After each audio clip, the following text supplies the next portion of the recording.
team really fed off his energy. Yeah, the catalyst for that win, it was an effort that I'm sure he's hoping to replicate tonight. Well, there's no doubt. He certainly looked like he was enjoying himself in that last game. He had his offense flowing. Here's Cunningham, following the basket by MP. Over Halliburton. Cunningham's shot is off. You're not going to see that very often. Plenty of space, but he just, let's face it, he whiffs on that one. Here's MP, up and in for the basket. Number 4. That makes him 4 for 5 now. And I need to see some more assertiveness out of these defenders. Some tough offensive sets. They want to turn it around. Yeah, right now you just need a bucket to get some momentum. Shots good by Jordan. Jordan's got his second basket of the night. Terrific move. He sees the opening and doesn't hesitate. Halliburton against Cunningham. Now here is Harris. Defense is right there. Nembhard off the pick from Harris. Halliburton for 3. Buries the long-range jumper. And their offense already in a flow. Some stellar shooting to jump out to this lead. Pass to Blunt. Now here's Cunningham. The shot will not fall. MP outside. And the Pacers tack on 2 more. And I'm not really sure that's the time for the fadeaway. In control of the 9-point lead to end the quarter. They're shooting the ball so well in this one. A great performance from the field. We'll return shortly.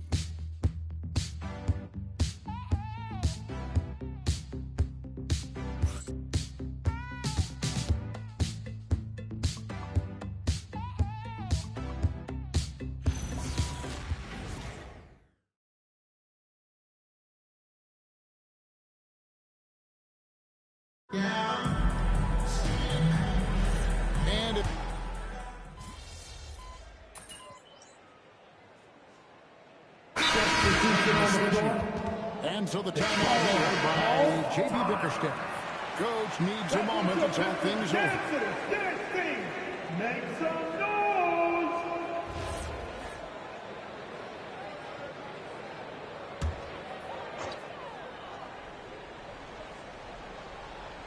Last outing for Indiana. They won that game against the Raptors. Blunt is out there with Holland. Then it's Cunningham. Then there's Dante DiVincenzo. And it's Trent in at the center position. That's the 5 and the 4 for the Pistons. They now take the lead. DiVincenzo's got the lead up to 3 now for the Pistons. And here in the second, 2 minutes gone by. And it just seems like the Pacers have really shaken up the lead, Greg, with their fast-paced, aggressive style. Well, Tyrese Halliburton and Pascal Siakam, 2 star players who thrive in this up-tempo style. And if you look at the roster around them, the pieces fit. Oh, MP makes it look easy. You see on that drive right there, that's just burst from MP. After DiVincenzo. We're just over 2.5 minutes into the second quarter. There's a screen to the paint. The kick out to Cunningham. Happy to see that one go in. He's shooting make in 5 attempts. A much better quarter for them shooting the ball. Pacers trail by 3. Harris outside. 2 minutes remaining in the first half. Smith with the slam. That's just MP reading the defense, going through his progression, and making the right play.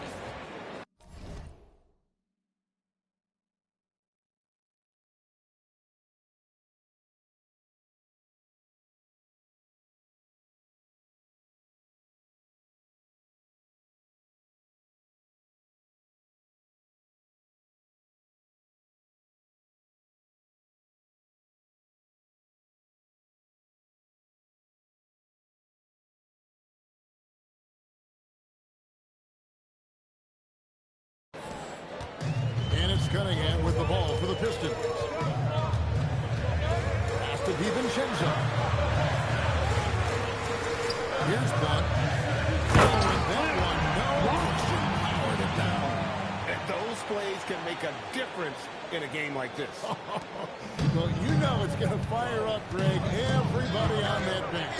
Well, credit him for going for it, not settling, saying, I'm going to attack. Now here is Harris. This game is on score 32.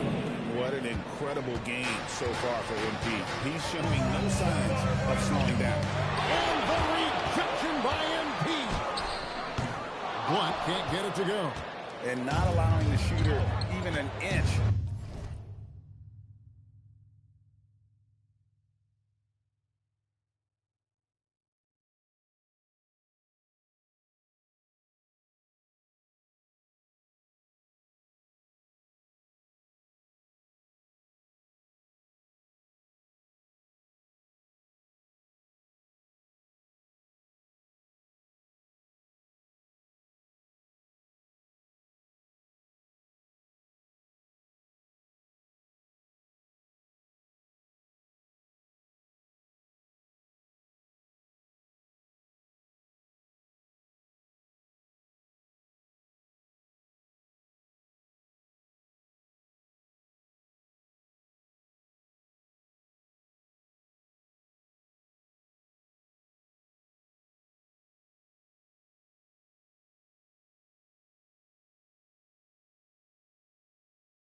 Breathing room on that one. Right, he stays connected, and great timing on the contest. And let's go to the sideline. Here's Allen. Hey, Pascal Siakam's veteran presence was hugely valuable to this Pacers team. Coach Rick Carlisle said, quote, his experience is really important to us. He doesn't get rattled, his personality stays consistent, but things get frantic in games. He is a calming influence on our young players. Guys, A cagey veteran. Allie, we thank you very much. Well, MP already showing an ability to take what the defense gives him. Trent, a screen on McConnell. And here's DiVincenzo from the arc. A three-pointers right on target. DiVincenzo's got 11 here in this quarter alone. Harris outside.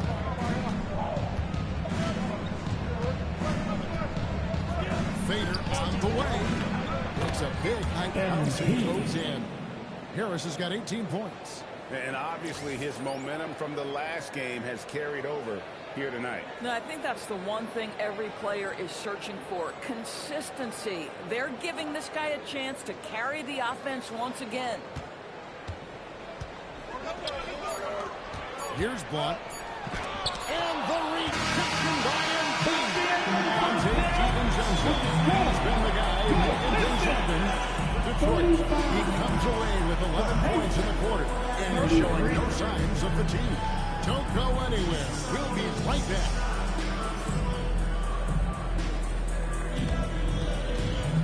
Fans, please direct your attention now to center court. And get ready for the fan. Head coach John, give me a beat. That measuring up the shot. So sorry. One more time, a round of applause for our contestants.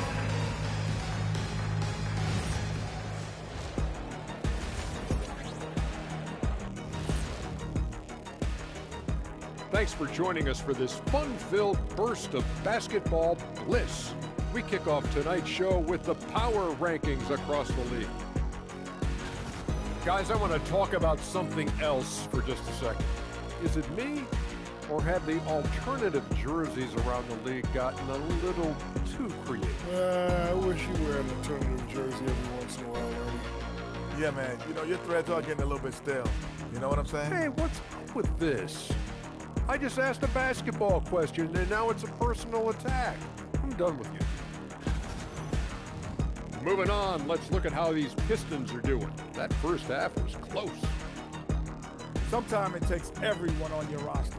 Guys have to come in, play their roles, and execute. Yeah, impressive performance by their second unit.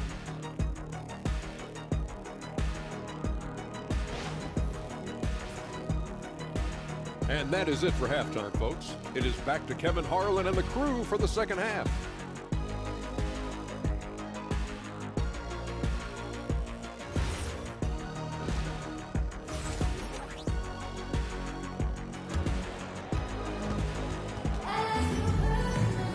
And if you're just joining us, we've played through the first half in a game that's been fairly even so far.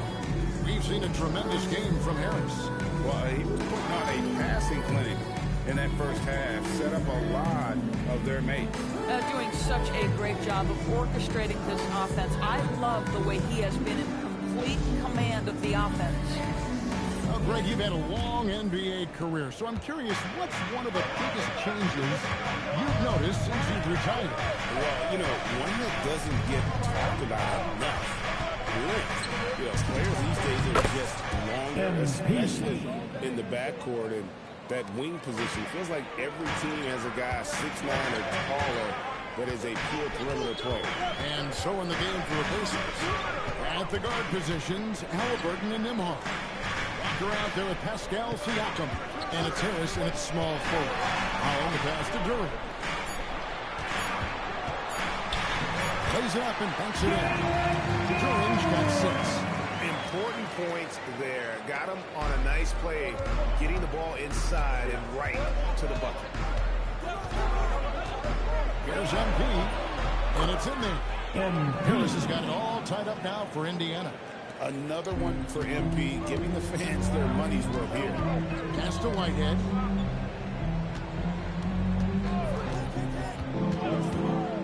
Beyond the arc. Taps in the tray. Whitehead's got his second bucket of the game. Oh, nice bucket. This guy is so mindful about the way he attacks. And so now a timeout called by Rick Carlisle. He's going to make some adjustments to the game plan. It's time for the dance now. If you see something on the screen, then you know what to do. Come on here now to set the numbers for Donte DiVincenzo.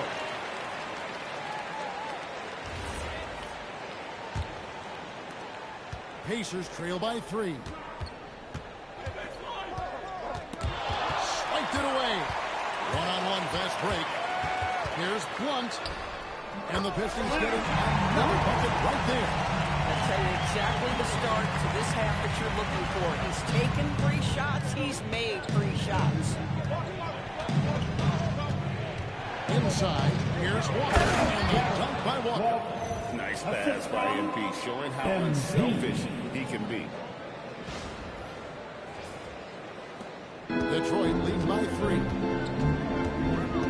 Pass to Whitehead. Here's Blunt. He's averaging just around 8.5 points a game. Boy, they've managed without him to a degree, which bodes well for them overall. And here is Durant. Covered by Siakam. Pistons passing it around. And Durant wins it in. That's a stomach punch, guys. Turn it over and give him a free run to the bucket. Oh, you're so right. No question who has the momentum now. It's still close, though. These teams have been neck and neck. Let's see the response here. Pass to Holland. Here's Blunt. Here's Durant. And Durant slams it in. It'd be nice if everybody took as much pride in his rebounding as he does. You know what? Greg, he loves that part of the game. And it shows.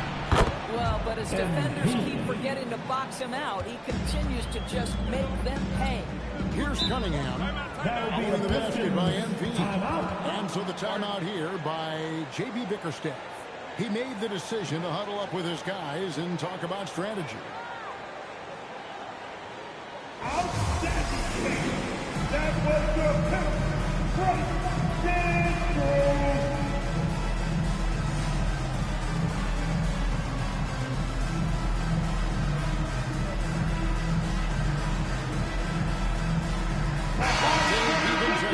He's checked in for Detroit. And a change for the Pacers. Nesmith has checked in.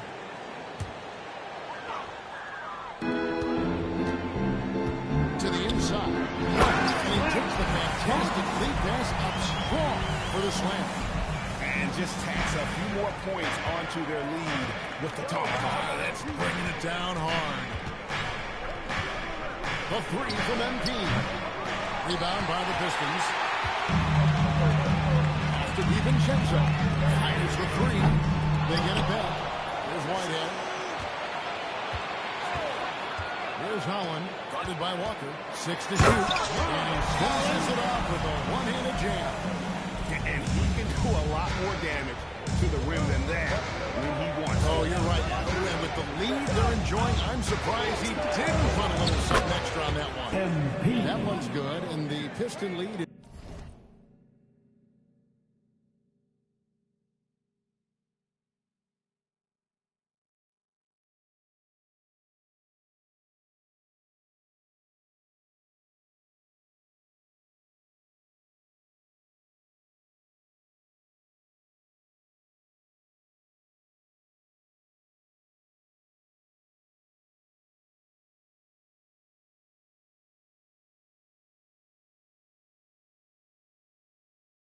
Is cut down now to just 4 in the basket from MP.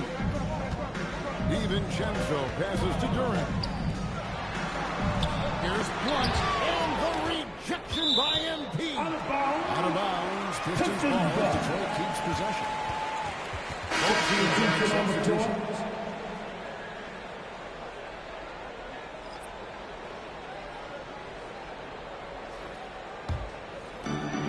There's 48 seconds left in the third. Pass to DiVincenzo. 5 on the clock. Puts up a deep three. It's rebounded by Indiana. MP's got rebound number 5 here tonight. And again, it's Indiana. A dominant quarter, but he needs some help. And so Whitehead will bring it up to Detroit. A 2-point game. Next up in the docket, the Bucks following this one. That'll be the second of 4 games at home for him. Harris inside the line. And that one off the back of the rim.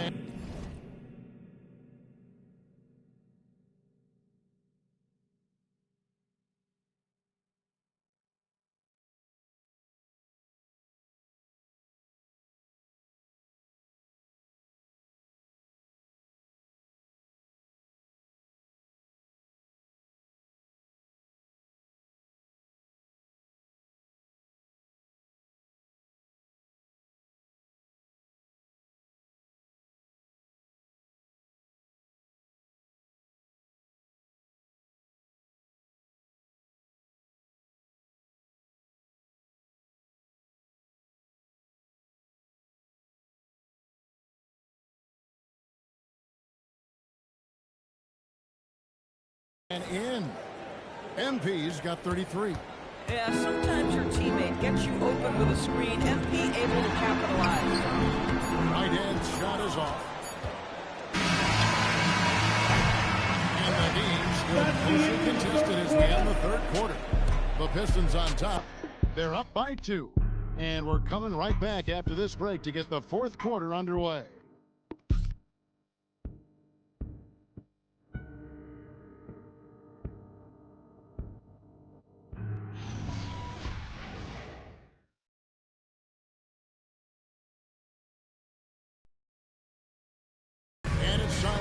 Bring you our State Farm assist of the game. And definitely deserving of the prize tonight. How about the read he made here? Looking like a point guard with the pass right on the money. He's got the size to survey over the top of the defense and find the open man. That was beautiful. And with these teams locked in a very close contest, this fourth quarter promises to be a good one. Donte DiVincenzo, he's out there with Cunningham. And he's back with the 5 spot. That's the 5 and the 4 for the Pistons. Just a fantastic decision maker.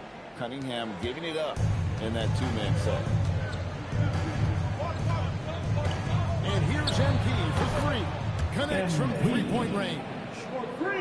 MP's got 36. And that was the right call. When you need a basket, go to the guys you trust the most. Well, you've got to earn trust and equity by making shots. Nice delivery there. Now here's DiVincenzo. Off target with his three. Harris outside. To the middle. Out of bounds. Detroit takes possession. A moment now to see how the schedule is looking for the Pacers. On Monday, they'll go up against Trae Young and the Atlanta Hawks. And then on Wednesday, they'll be matching up with Jason Tatum and the Boston Celtics. And looking at this stretch for them, I think they should have no problem dispatching most of their opponents if they can avoid that pitfall of playing down to the level of the competition. But that's easier said than done. Now here's DiVincenzo. Duran with the screen on McConnell. To the inside. Shots good by Duran. And the Pistons lead by 3. We know this about DiVincenzo, guys. He's not just a scorer. He loves to get his teammates involved. It's good. Harris has got 38 points. You love how each side has risen to the challenge throughout this one. I'll tell you, we have seen great execution from both teams. Neither one giving an inch here. And still looking for his first triple of the second half. He had 3 at halftime. Fades back. And he sinks that one at the back of the rim on the way in. Harris has got 40 points. DiVincenzo with it. And here is Duran. Cunningham fires. And Harris will pull it down. There's the shot. No problem with the wide open James. Boy, he's been so efficient in this one. That helps your team in so many ways when you can put it in the basket. And timeout called by J.B. Bickerstaff. And clearly an important juncture. He's going to have some choice words with this team. Give it up for your Pistons Punch Squad!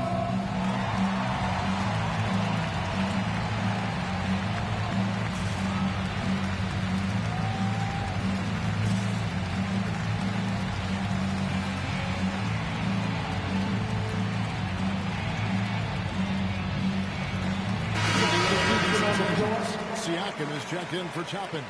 Walker comes in for Aaron Nesmith. And Halliburton subbed in for T.J. McConnell. We're now joined by our sideline reporter, Allie LaForce. Allie, it's all yours. J.B. Bickerstaff had some words for his team over the break. And a big reason their team is down, the three-point line. Coach saying in the huddle, we have to battle on the perimeter. They're outplaying us from the arc. Guys? All right, Allie, thank you for that. Now, here's Cunningham. And the ball's tied up, so we'll have a jump ball. It'll be a jump ball.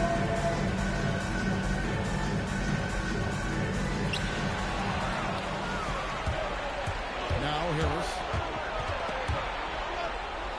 Now Nembhard shoots the 3. No good.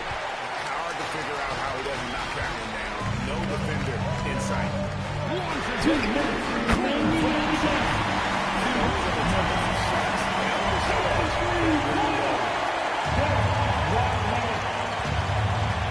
Harris outside. The 3 is from MP. Absolutely fearless by MP. What a huge bucket. And the call will be against Harris. And it's his first foul of the game. First personal foul.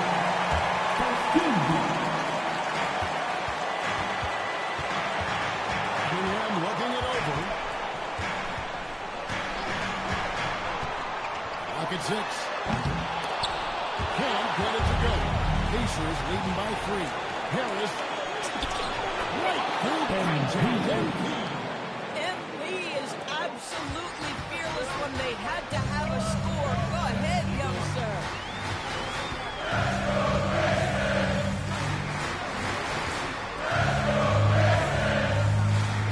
1:15 left in the fourth quarter. Rebounded by Halliburton. And that shot isn't the one they should be taking if they want to make this comeback. Well, MP not going to waste a transition opportunity. And so it's Cunningham with it. He brings it up for Detroit. That is big time by a big-time player. Cunningham loves the moment. Harris outside. 18 feet away. Jordan pulls it down. Guys, this possession could decide their fate. They have to be careful with the ball. Here's Cunningham. Oh, contorting his body for the double clutch layup. Yes, sir. Kay Cunningham embracing the role of a leader. Points are an absolute must here. And no time to waste. Not at this point in the game. Down he goes. I'd say it takes confidence to pull the trigger in that situation. You love guys who relish the moment. Complete confidence in the clutch. MP seizing the moment. And timeout called by J.B. Bickerstaff. No doubt he is feeling the importance of this moment right now. What do you think we're going to see coming out of this timeout? They need a run here to stay alive. And it's either going to be a three-pointer or score quickly and take the foul.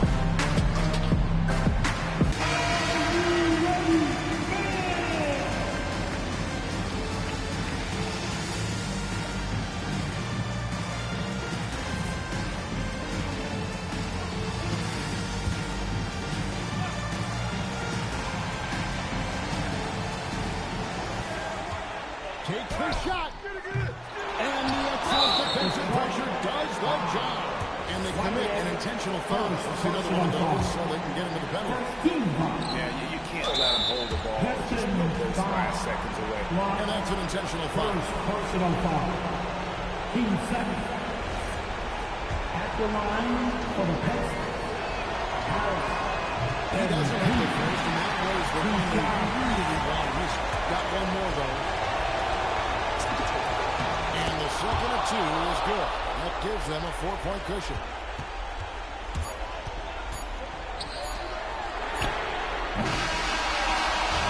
So a close game sees Indiana tip this one. A narrow win under difficult circumstances, Greg, as the visiting team. It really was, but that didn't seem to matter. Home team. All I know is they were the better team. Well said. Now, let's send it over to Dominic Hamill. A great win for you guys tonight, MP, and you broke the half-century mark. Does scoring 50 feel different than scoring 30 or 40? Yeah, of course, man. Of course it does. I think watching someone hit 50, it feels different than watching someone hit 30, right? Of course. So it's the same for me when I'm out there doing it. There's an electricity in the air, and it's a special thing for me and the team. I think we're all feeling it, MP. Appreciate that. All right. Back to you, Kevin. All right, Dominic, thank you. And that'll wrap it up, folks. For Dorisburg, Greg Anthony and our sideline reporter, Allie LaForce, this is Kevin Harlan. Thanks for tuning in tonight. And we'll see you next time.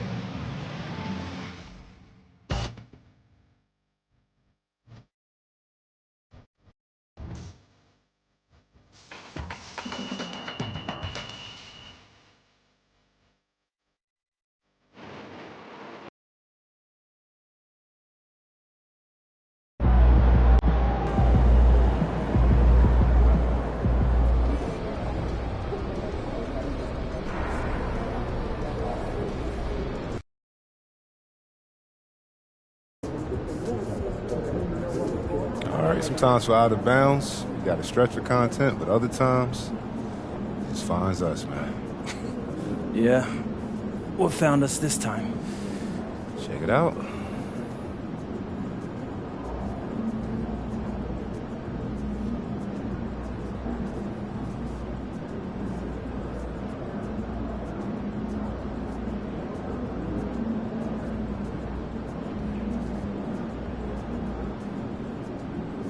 Yeah, that's very interesting.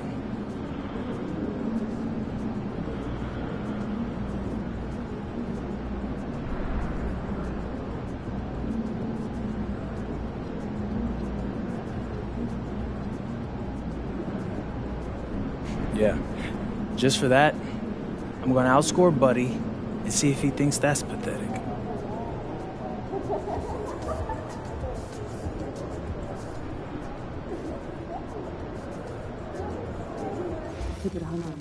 That's a little intense. We are at a sporting event. I like the hello and goodbye smile. I don't know. Like that. Not at all. Like game face. Oh my goodness, you guys After work tonight, want to catch some stand-up comedy?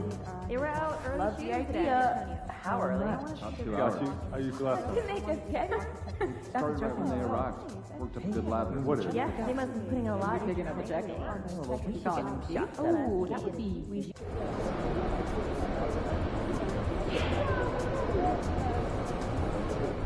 What's up, MP?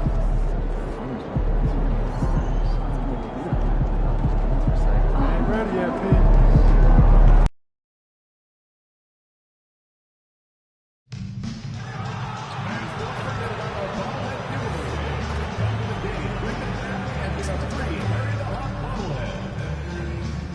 If you still want to come out and support your Hawks, please visit us either online or at the nearest ticket booth to get your tickets. Heading to our next giveaway game, be sure to get here early. Only the first 20,000 fans will receive their own ATL Kansas mini flag. The National Basketball Association and the Atlanta Hawks are committed to a safe and enjoyable sports experience. We therefore ask you to refrain from any disruptive behavior such as fighting, throwing objects, using improper language or gestures, entering the court or interrupting play. Spectators engaging in such behavior are subject to ejection and possible arrest. Please report any violations to these rules to the nearest usher, security, or arena staff member. Don't forget to pick up a ball next. Don't forget. Oh, say does that. Graham, these are two teams with some of the highest assist rates in the league. Yeah, B.A.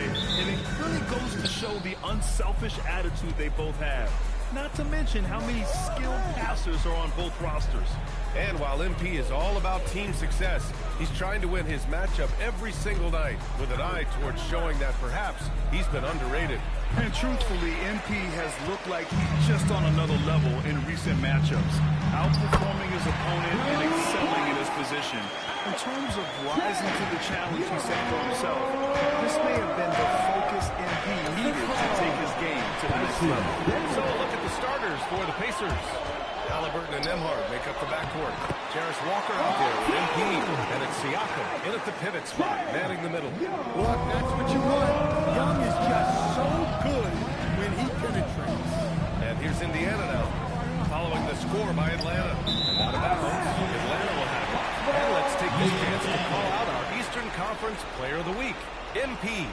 And we expect so much from small forwards in the modern game, but he exceeds even those high expectations, always generating good numbers and finding ways to be of use to his team.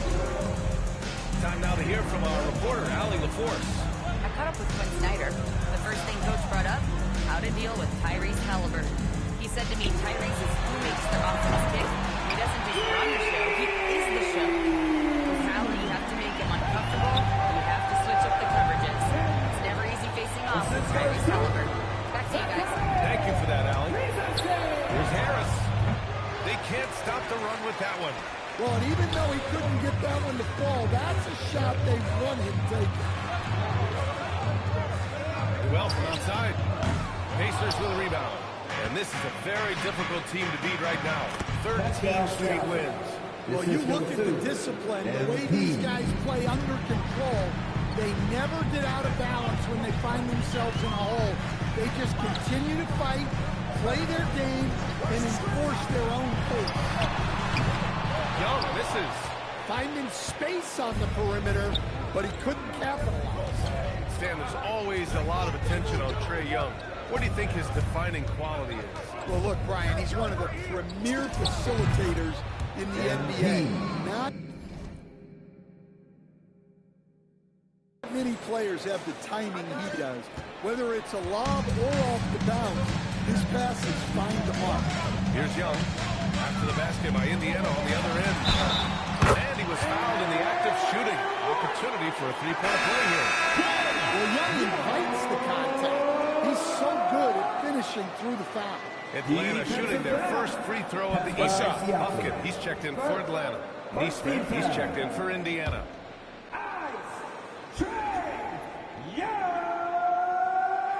All right, Grant, when we talk about the range Trae Young possesses, just how dangerous can this guy be? Well, when he's on, he's a nightmare matchup for defenses. Once he crosses the court, he's a threat to score, which in turn really helps open up the floor for everyone else on his team. And Atlanta with possession here. The Pacers making their last shot. Here's Rizachet. And Atlanta misses again. About 3 minutes gone in the first quarter. Fade away. Indiana again with the bucket.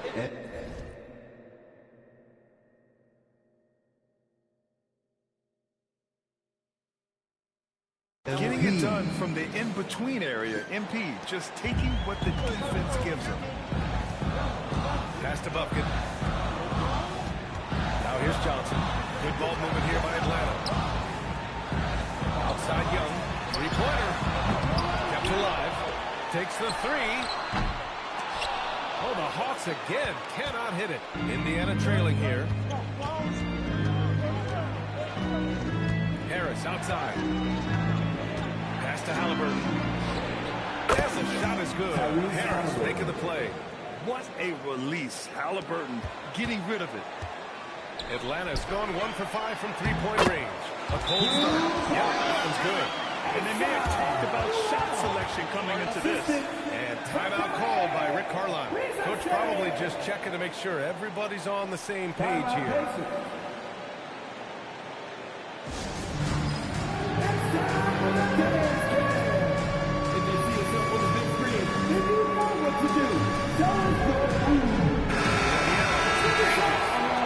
He's checked in for Walker. And it's McConnell in for Tyrese Halliburton.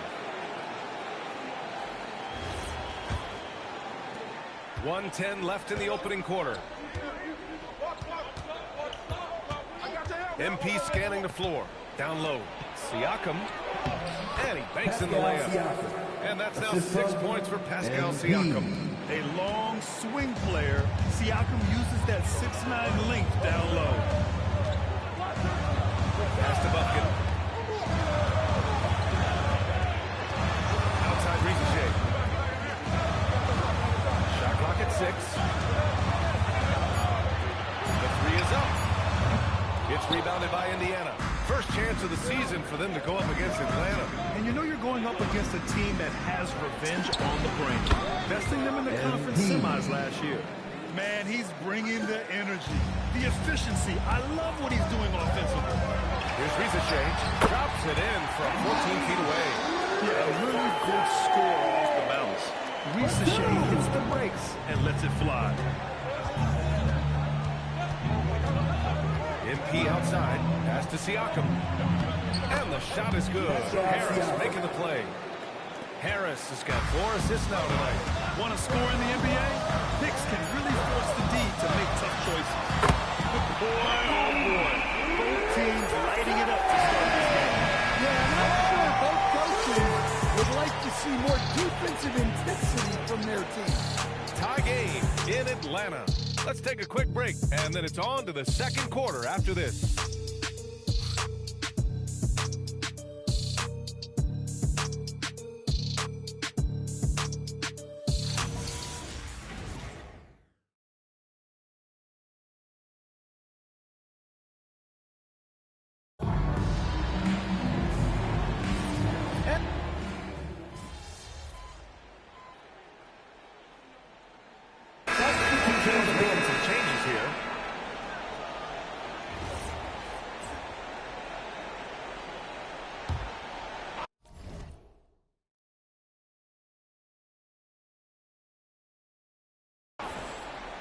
On the floor for Indiana.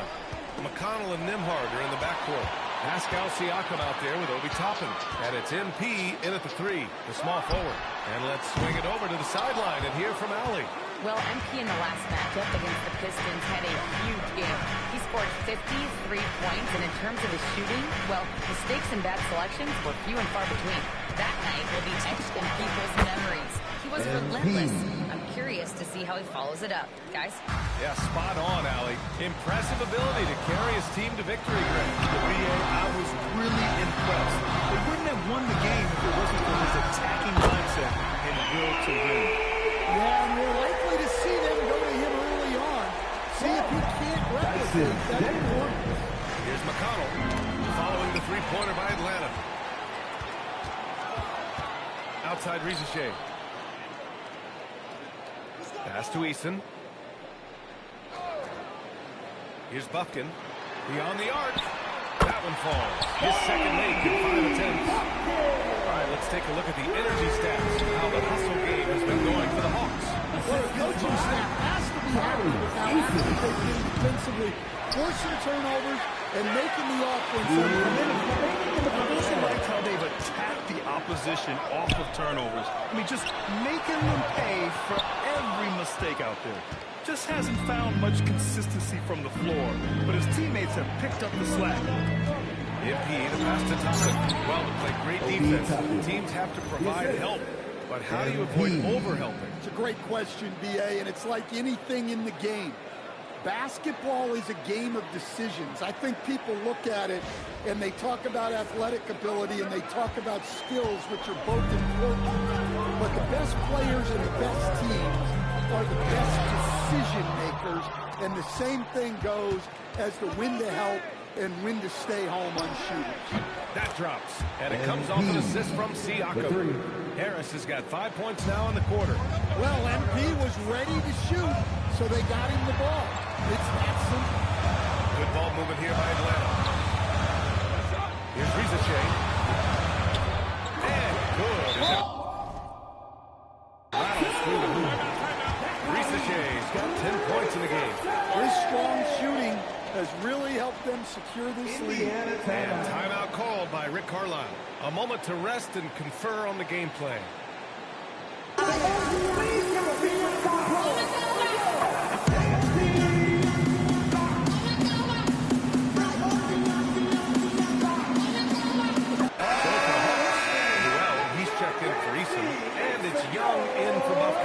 Walker, he's checked in for Indiana.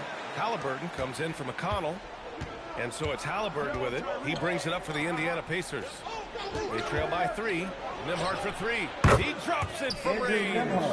Nembhard's got his first 3 points of the game. Yeah, so skilled offensively. Getting the ball in his hands is generally a good idea. The kick out to Young. Tried to answer back, but that 3 is off the mark. Indiana's gone 2 of 5 from distance here in the second quarter. MP against Young. Here's MP.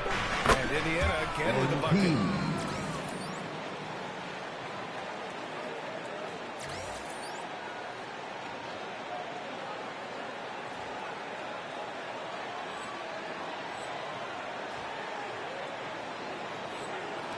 And so it's Atlanta with it. They come into this one having outplayed the Mavericks last time out. Talk about strong offensive production. They went out, played to their strengths, and were successful as a result. Yeah, and you know, coaches honestly wouldn't have as much to do if guys shot like that every day. And the shot goes in. Harris has got 9 points in the quarter. He's really finding his rhythm here. I mean, smart move to keep feeding him the ball. Yeah, when you have a guy playing like he has been recently, he's got to be the best option on every possession. And the first half comes to a conclusion in a game that's been very close so far. The Pacers out in front, up by 4, and we'll be right back after halftime for the start of the third quarter. See you in just a bit.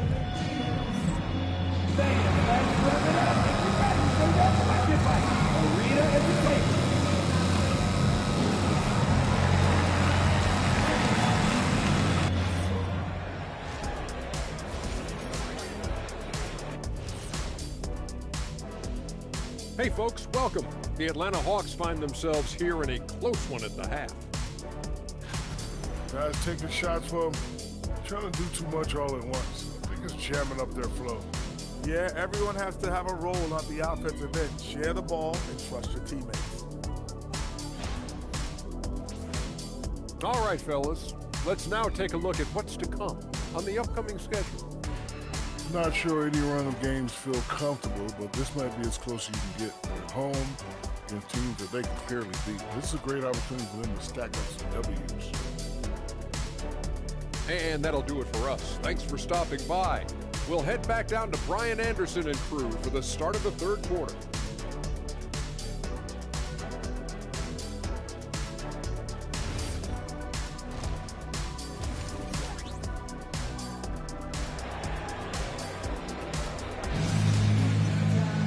And after a fairly even first couple of quarters, this second half could turn out to be a great one, as both teams trying to gain an edge.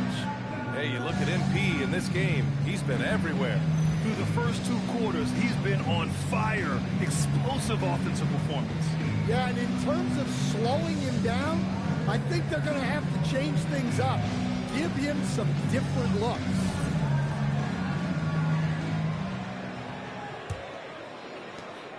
Hawks trail by 4. Trey is flanked by Daniels in the backcourt. Rizachet at the 3, Johnson at the 4. And it's Noel in at the 5. So that's the Hawks 5. Gotta love how they've been crashing the boards, fighting hard for every miss. Siakam, that's good. Great delivery on the pick and roll. MP with a good sense of timing. Daniels outside.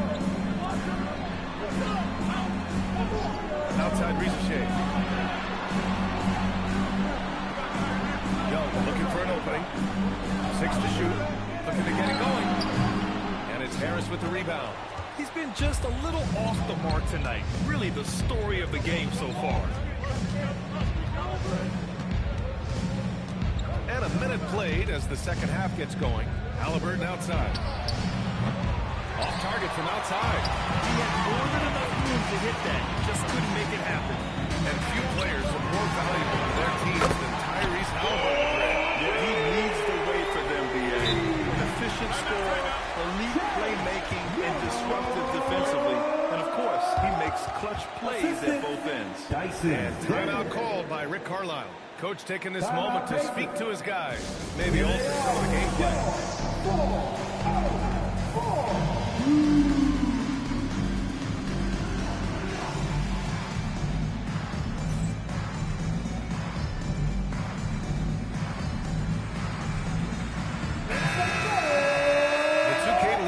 Shining a light on the league's best three-point shooting teams of late. Number 1, the Pacers. Well, this has been a hot three-point shooting team, and it starts with their passing, moving the ball to get quality looks. To the inside, and the jam by Walker. Good vision from MP with the ball. Now, he saw where the better opening was and delivered. Outside Rizachet. Pass to Noel. And Rizachet gets it to go. Rizachet's got 12 points in the game. Well, you love the unselfishness. Makes the next pass and enables his team to capitalize on the possession. Harris passes to Siakam, and the shot is good. Harris making the play. MP's got 8 assists in the game. Hawks trail by 5. Daniels outside. Outside Rizachet. No good with the triple. Yeah, and the defense really respects his shooting ability, and they showed it with that tight coverage. Back to MP.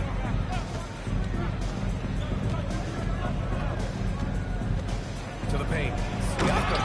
And then Siakam with the jam. Yeah, certain nights, Siakam takes over. He's been aggressive here from the tip. Just over 2.5 minutes gone by in the second half. Young with a screen on MP. To the middle. Hey, how's that for an answer? Right back with the dunk. Throws it down emphatically. He's got serious height, right? You add that to his ability to penetrate, that's 2 easy points. Siakam throwing it down. If the play doesn't open up his shot, then trust MP to give it away. And so it's Atlanta with it. 7-point differential. They'll be hosting Miami for their next game, and they'll be nearing the end of their 5-game homestand. Now there's your rim protection. That's how you defend the post. Yeah, that's an outstanding defensive stand in close. Walker finds Harris. It's a nice pass by Indiana here. Halliburton misses.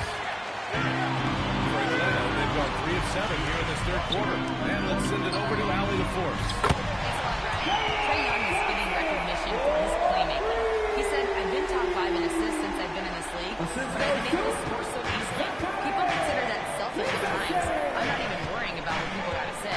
I know what I do. Back to you. Tuning out the noise. All right, Allie, appreciate the report. Hey, you can't block it. Sending him to the line could be the next best thing. Timeout. Indiana shooting their first free throws here for the night. And timeout called by Rick Carlisle. He'll take the opportunity to regroup.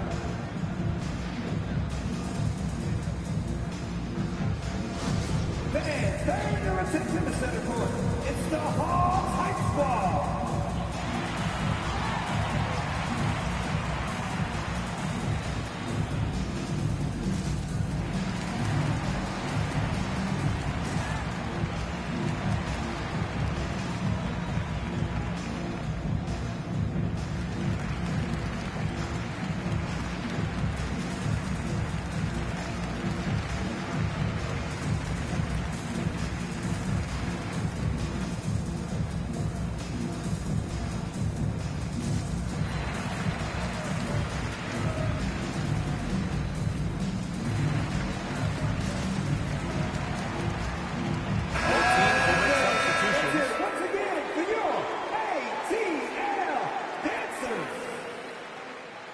Shooting 2.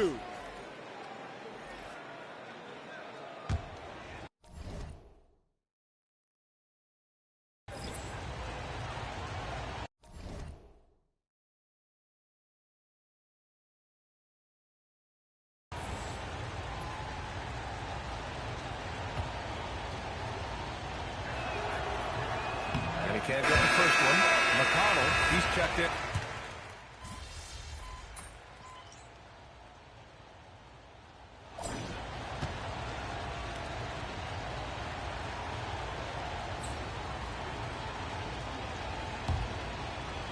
Hawks trail by 7. On the floor for Indiana. McConnell and Nembhard are in the backcourt. Topping out there with Nesmith. And it's Harris in at the 3. The 3 from Valanciunas. And it's Harris with the rebound. MP's got 9 rebounds in the game. Boy, he's getting it done. If they just continue to dominate. Yeah, good work by MP, noticing when someone else has a superior opportunity to score. Well, that's a fantastic view there from the AT&T Connected Cam. Well, the Hawks shooting 37% from the floor at this point. And here's Risa Shea. On the wing, Daniels. Gets the 3-ball to go. This defense is getting spaced out. 3 of the last 5 buckets have come from way beyond the arc. MP with it. Now guarded by Risa Shea. There's a screen by Thompson. MP, the pass to McConnell. Now Nembhard. Back to MP. Right wing. 6 on the shot clock. Indiana needs to get a shot off. This shot by Nembhard, no good. And it's Daniels with the ball for the Hawks. Pass to Bufkin. Here's Risa Shea, covered by MP. Risa Shea drives in. Oh, another basket for him. He's 6 of 11 now. Risa Shea is just pouring it in on offense. He's found a rhythm and is determined to keep it going. MP gets it to go through contact. And trying to put the game away, he's been nailed all evening. Yeah, but you can't let up now. We've seen too many wild comebacks in this league. And so it's Quinn Snyder here calling timeout. He clearly wants to talk it over and make sure everyone is focused. All right, fans, we're coming in. Let me hear you make some noise for your ATL dancers. Well, he's checked in for Jonas Valanciunas. Johnson comes in for Eason. And it's Young in for Bufkin. Then for Indiana, Siakam, he's checked in for Toppin. Walker comes in for Nesmith. And Halliburton is subbed in for McConnell. All right, let's check in with Allie LaForce. Well, Quinn Snyder had some words for his team over the break. He told his team, once you grab the rebound, run with the ball. Don't give them a single second to catch their breath. We control the pace of this game, not them. Guys, expect the pace to pick up. Great work, Alex. It's always good to see Risa Shea mixing it up down low. Pacers leading by 4. Here's Halliburton. Fires the 3. Oh, yes! From deep. Well, he's shooting a high percentage, but not taking enough shots, in my opinion. He needs to be more aggressive on offense. Oh, it misses. And you just can't afford to give up that kind of look very often.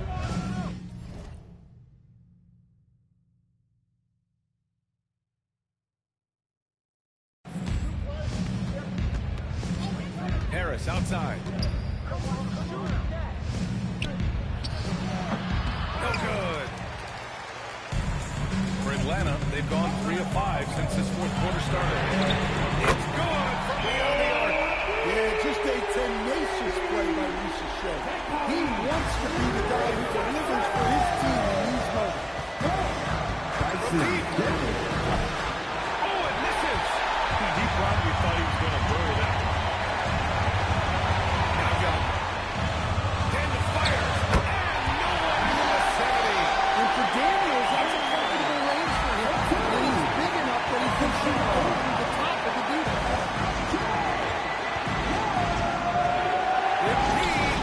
He steps the fadeaway jumper. Oh boy, did MP's team need that basket. Already proven he can come up big in his young career. Outside Young. This is the 3. Well, I've been here before. You're looking to get back in the game, but desperation threes are not the way to do it. Oh, it drops it. Well, that's the guy you want with the ball. MP was ready, and he delivered. Bell against Halliburton. Here's Johnson. Let's go for 3. Nembhard there for the rebound. Harris outside. Now Siakam. Oh, the slam. Off a fantastic lead pass. What a play. Gotta love how they've just maintained their intensity, even when they're this far up. Yeah, and at this point in the game, just protect the ball, make smart decisions, don't give them a chance to get back in the game. They're behind Kyrie. Let's go.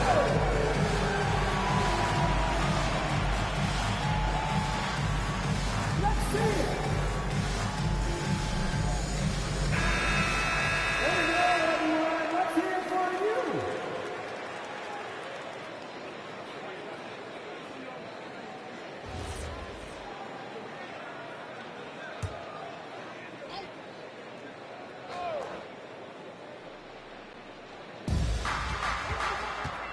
Halliburton with the steal. And now Indiana on the fast break. Puts one up from 19. He knocks down the jumper. This is what winning is all about. Playing your best when it matters most. Yeah, they've got clutch guys on this team, and they never let up. So close on the finish. I mean, it could have been a three-point opportunity. At the line for Atlanta, Alex Trae Young. 2 shots. 2 shots.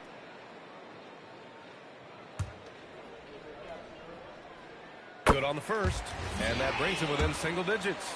Well, guys, what I love about Young is you cannot break his will. Great mental and emotional toughness. 7-second difference between the shot clock and the game clock. Now Halliburton takes a 3. The 3 is in. Yeah, they blocked out the noise, blocked out the distractions, kept on grinding, and this is their reward. It is always a special feeling winning on the road. The degree of difficulty adding to that sense of accomplishment.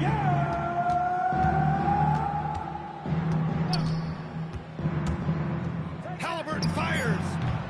And another dime for him. That makes 15 assists. He has been one step ahead of the defense all game long. And so Indiana takes this one by a big margin. They have to feel good about this performance. It's one they can be proud of. Very true. I mean, when you're out on the road, the wins can feel even sweeter. This one has to feel extra special. And let's check in with Jennifer Quintana. We're here with MP, who I have to ask, is this a bittersweet result? You guys get the win, but you weren't able to live up to some of the guarantees you made before the game on your social media account. Okay, this is what I got for you. We won. I'm in the NBA. I love my mom. My life is nothing but blessings, Jennifer Quintana. Awesome. Great attitude, MP. Yeah, I'm not stressed about anything else. Thank you. BA, over to you. Much appreciated, Jennifer. Thank you. And that's going to do it tonight, folks, for our broadcast. For Stan Van Gundy, Grant Hill, and Allie LaForce, I'm Brian Anderson, thanking you for watching the NBA, presented by 2K Sports. We'll see you next time.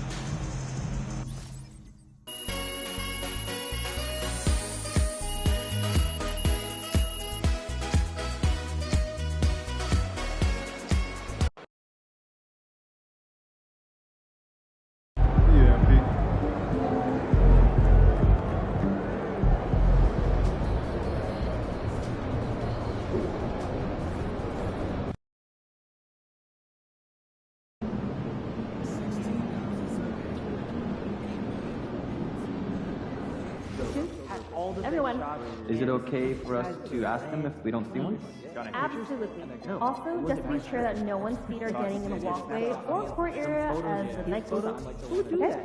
Head on, let's go. I'm not your coach. Photos of photos? The family in the baseline has a young child. So my family is Definitely. But the point is, keep an extra eye on them. And also introduce Go frozen. You get way better pop. for 1 few nights. That's our analytical. Yeah, but also to remind them to be...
Hey, don't miss any upcoming Pacers games as your team competes with some of the best teams in the league.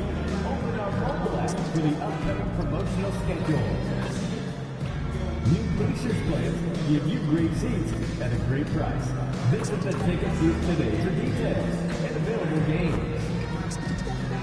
The National Basketball Association and the Indiana Pacers are committed to a safe and enjoyable sports experience. We therefore ask you to refrain from any disruptive behavior, such as fighting, throwing objects, attempting to enter a court or interrupt play, or using improper language or gestures. Spectators engaging in such behavior are subject to a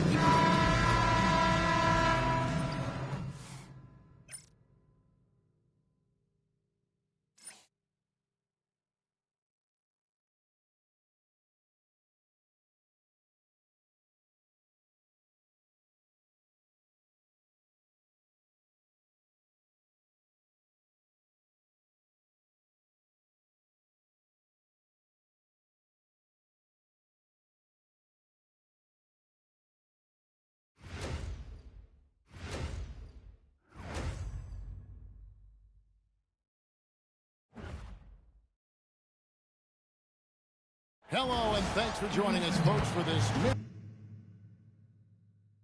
midweek NBA action on 2K Sports. I'm Kevin Harlan. Here at the table with me, Greg Anthony and Richard Jefferson. And over on the sidelines tonight, Allie LaForce. Let's see some of the numbers here for Jaylen Brown. And the stat to look at is his steal total over the last 5 games. He's been focusing more on his defense, trying to be a disruptor, and it's made them a lot tougher on D. And now the opening lineup for Boston. Dynamic duo of Brown and Tatum at the 3 and the 4. Max Christie out there at Dunleavy. And it's Bagley in at the 5 spot. And for the Pacers, Jarris Walker out there with Pascal Siakam. Then it's MP. And there's Tyrese Halliburton. And it's McCall in at the 2 guard. Only a small part of the season behind us, RJ, but an exciting time for teams that are exceeding expectations, surprising everyone. And those teams are going to harness that underdog energy. The hardest part isn't getting off to a good start, it's sustaining. For 3. You know this is coming with Brown. He is a ruthless sniper outside. Pass to Halliburton. Trying to answer back, but that 3 is off the mark. There's Bagley. Christie kicks to Bagley. And the Celtics hit again from deep. The rhythm, the timing, an encouraging sign seeing Bagley knock it down there off the catch. Halliburton for 3. Hands it from downtown. Both teams working to stretch the floor. This is today's NBA. Hey, we see this kind of exchange more often than not. Inside. Siakam against Tatum. Down to 5 on the shot clock. Chris, and a miss there on the triple. Indiana's gone 1-2 from long range in the first quarter. Pass to Halliburton. Indiana moving the ball around. Good. And Harris gets the assist. Halliburton's got 6 points. Watch Halliburton shoot. The release is a little low, but it's quick and it's depth. And when Tyrese Halliburton went to the NBA, Greg, scouts were worried about his shot release point.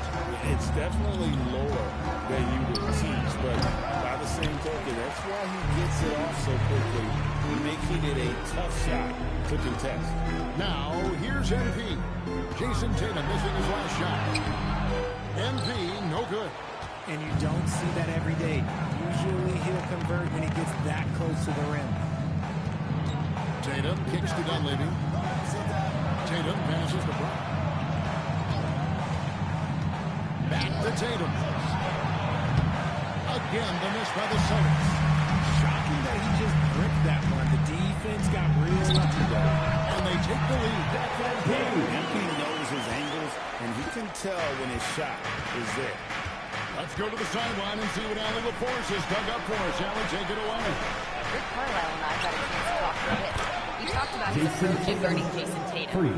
He said, we want to crowd Tatum right from the jump and prevent him from getting into an early rhythm, especially from deep, because when his three-point shot is falling, it opens up the rest of his game. Back to you, guys. Thank you, Alan. A great sign for MP in his career, the ability to convert in traffic. Bagley with a screen on Siakam. Tatum kicks to Dunleavy. Pass to Bagley. Puts up a three, and again, busted with the triple. And good to get him going early. That shot should give him some confidence. It makes a difference for them if he can establish his three-point shot as a weapon. And so now a timeout called by Rick Carlisle. I hear Looking that for a breather and maybe adjusting a thing or two. Aaron Neesmith has checked in for Harris. And it's T.J. McConnell in for McCall. And some changes here for the Celtics.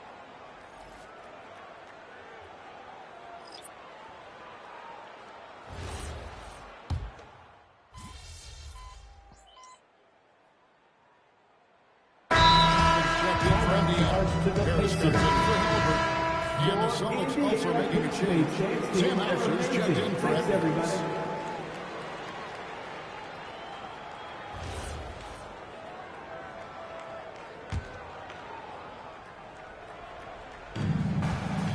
Harris dishes to Watson.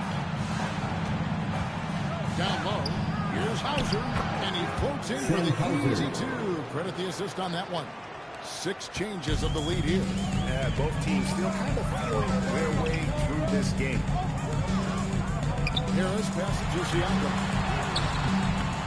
Got him with the pump fake, but couldn't finish.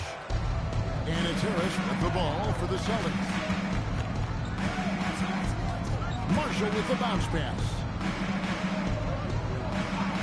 Watson finds Harris. Back to Watson. Good. Watson the assist. And really no longer a ball stopper. Harris has significantly improved his passing ability over the years. Pacers trail by 3. MP outside. To the paint. Shoots. Here's Siakam. Banked in off the glass. That's a guy taking shots. A quality offensive player. And here is Harris. Still yet to score. Pass to Hauser. With 1 on the clock. And the layup is up and in. Yeah, another nice bucket down low. Effectively here so far. A nice first quarter of play. We've seen plenty of offense so far. Celtics lead by 3. After this break, we'll be back with the start of the second quarter on 2K Sports.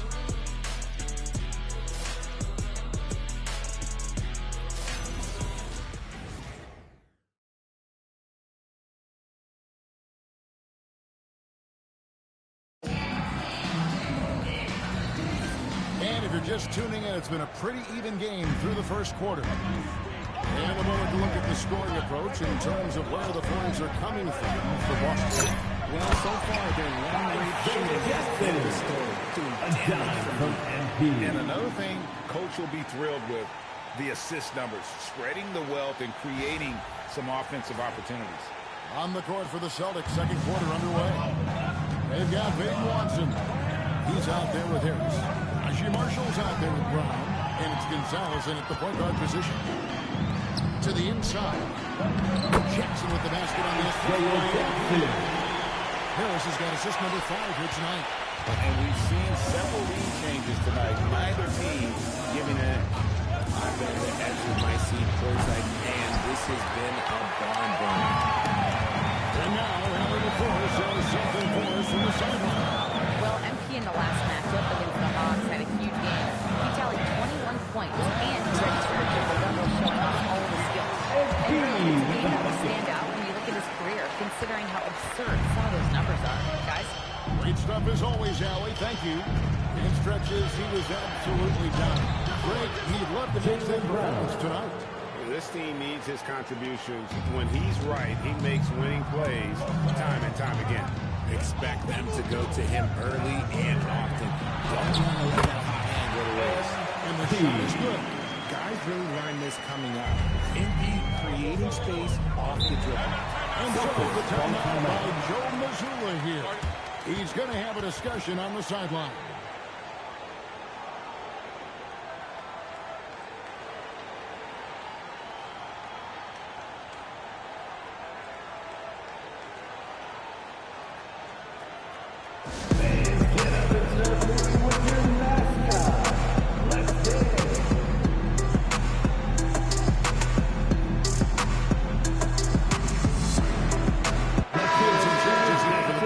Pascal Siakam comes in for Jackson. And McCaw subbed in for T.J. McConnell. Jason Tatum, he's checked in for Boston. Sam Hauser comes in for Najee Marshall. And now approaching 2 minutes of action here in the second quarter. Brown outside. Brown gets it done inside. GA here about 3 level scores. But is it just 3 levels? That's a great point. Kevin, you've got...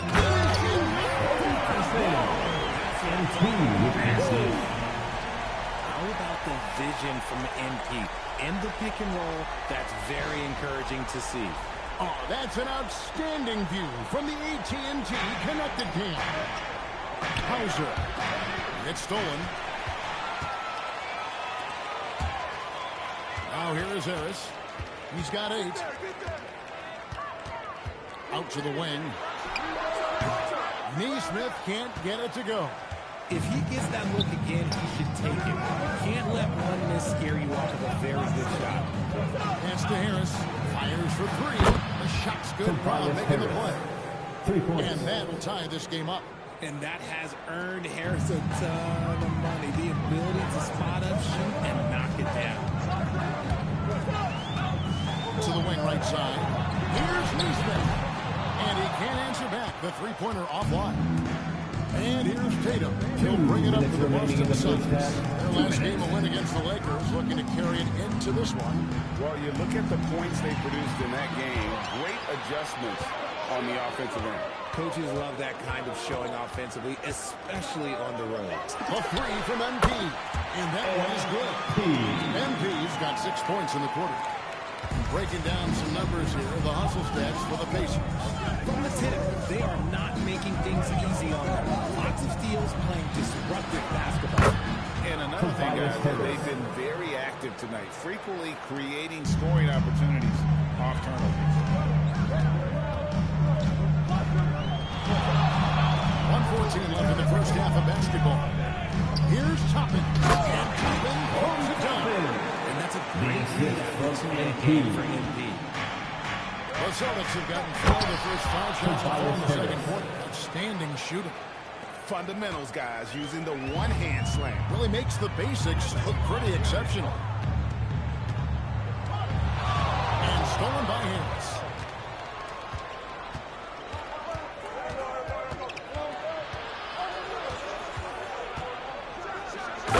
And dunk by Harris. And I understand that people might not realize this, but he's 6'7". You cannot forget about his bounce because he's got some.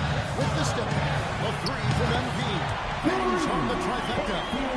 Harris has got 13. You want to know why they're winning? It's because of his play offensively. Now 8 seconds separating the 2 clocks. And here's Tatum for 3. The Pacers pull it in. Harris has got 4 rebounds, not tonight. Over Brown. Shot is good off the back and in. And it's a 3-point Pacer lead. You know, MP starting to look good there from the mid-range.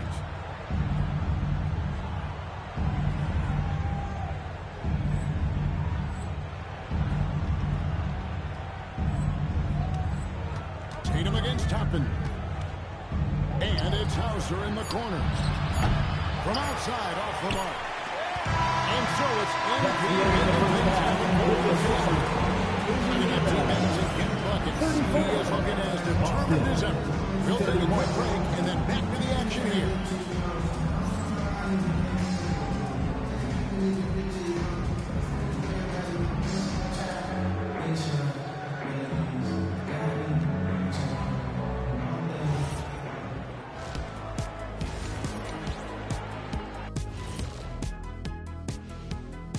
Welcome, one and all. Before we hear Kenny and Shaq's insights on that first half, let's look ahead and check out the upcoming schedule. And you know, for that matchup with the Heat, on paper, these teams are pretty even. So what will be the determining factor there, Ernie? I'm not sure, but they gotta avoid mental errors. Shaq, you agree with Kenny? Not on most things, but this case, yeah, maybe. Yes. It took you to. Swinging back over to that first half for the Celtics now. They're in a tight one. I've seen more stops in All-Star games. What do they call the guys? Oh, yeah, Matador defense. They just let scorers go by. Ole, ole, ole.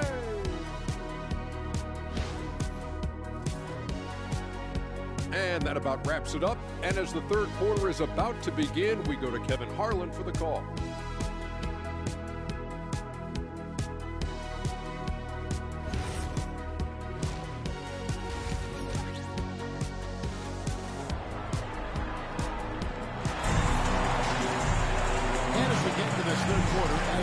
So far, neither team able to create much separation on the scoreboard yet.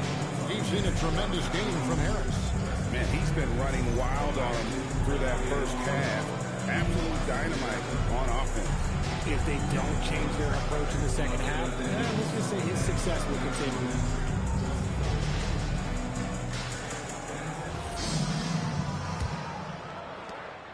Indiana leading by 3. McCall is out there with Halliburton. Then there's Jarris Walker. Then it's Pascal Siakam. And it's MP in at the 3. So that's who Rick Carlisle starts the second half with. Austin's gone 5 of 10 from downtown tonight. 50% exactly. Dunleavy the best to Bagley. Walker with some nice D. Indiana's gone 4-6 from outside the arc tonight.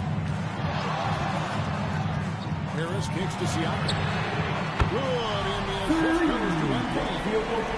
Siakam's got the lead up to 8 now for the Pacers. Now we'll hear from Allen LaForce as he's got a story for us an update. Allie? Thanks.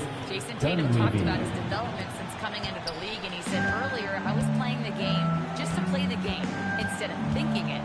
It's tough when you're younger. You just want everything to happen so fast, but it doesn't work like that. Back to you guys. He's come a long way. Okay, thank you, Allen. A clean start to the half for them, knocking down their first 3 shots. Christie kicks to Dunleavy. Nice ball movement by Boston. From the wing. And it's Brown missing. Defense got a roll of dice there, and I'm a little surprised that it ended up going their way with the miss. Harris passes to Siakam. And the basket is good, and he's got a chance here for one more at the line. Ooh, coming out hot. 4 out of 4 for the field. Okay. The Pacers shooting their first free throw lead. And 74% has been the mark for them on the season thus far.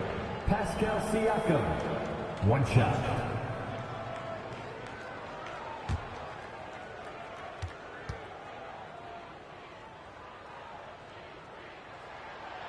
Throw good, Siakam.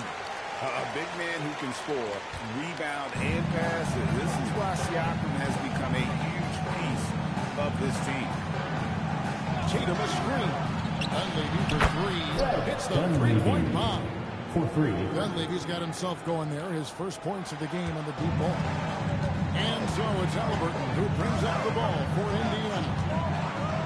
They've led by as many as 11 points. But only the first miss of the second half. They've come out here with authority. Hey, Greg, kind of a combo forward. Tatum at 6'8", more than capable of playing up at the power forward position. And that's where he's mostly played the last few seasons. First team his foul. rebounding is more than just At the line serviceable. for the Celtics. Credit him for the strength he's added over 1 his shot. career. The Celtics shooting their first free throw attempt on the night. Mind the lanes. Mind the lanes. 1 shot.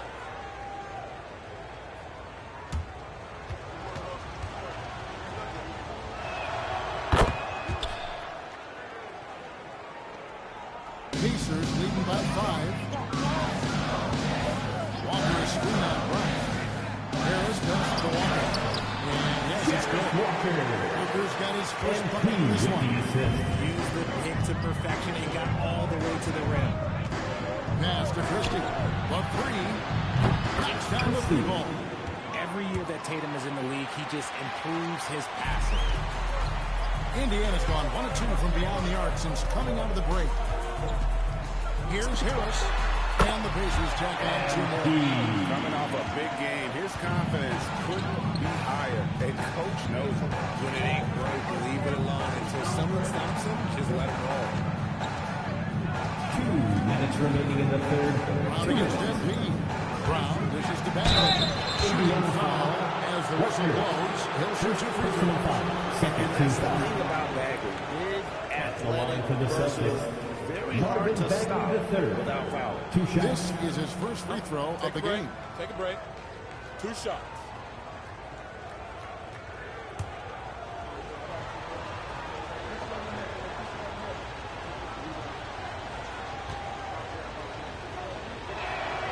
That free throw, no good. And the game Bagley has reminds me a little bit of Chris Bosh, a sweet lefty who plays with force and passion. The Pacers making a switch here. Smith is checked in. Watson is checked in for Boston. And there's a minute 45 left in the third quarter.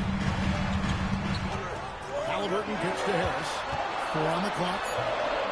Can't hit from 12. Celtics trail by 5. Pass to Bagley. And finished off by Bagley. The adjustments they've made offensively, they're putting guys in a position now to succeed. But it took them a little while to get there. Just goes to show as long as you persevere, you'll figure your way out. Basket counts. 109 left in the third quarter. Boston's gotten off 12 shots from beyond the arc tonight, hitting 7 of them.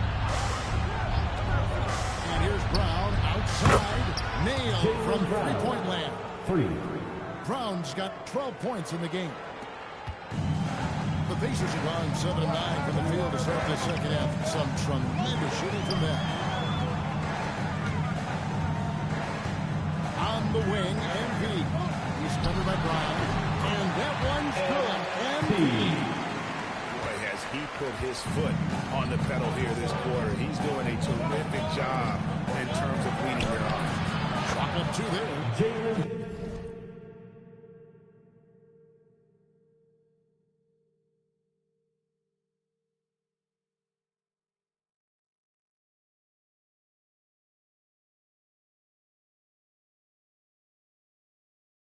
He's got 14.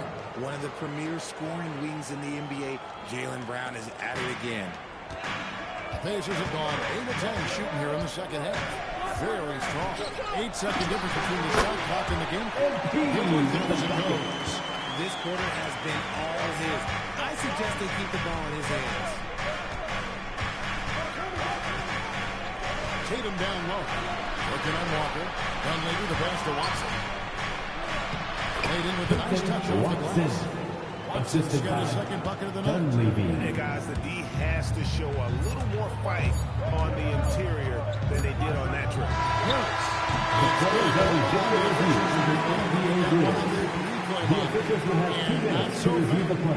The previous play is under review. Make sure they got it right before we go to the fourth. And they're making sure on this one, even though it may not matter in the grand scheme, but the replay process is faster than ever. You know, why not? The ruling on the floor is confirmed. And it looks like they got it right this time. No basket. The clock had expired while the ball was still in his hands. Yeah, and even if they don't show it, I know the refs are proud of themselves after a replay proves them right. They're like, see, we had it right all along, so good call, fellas. MB getting it done for Indiana. After a fantastic quarter, he's sitting on a double-double. And there's nowhere to go but up for him. And we'll be right back after this.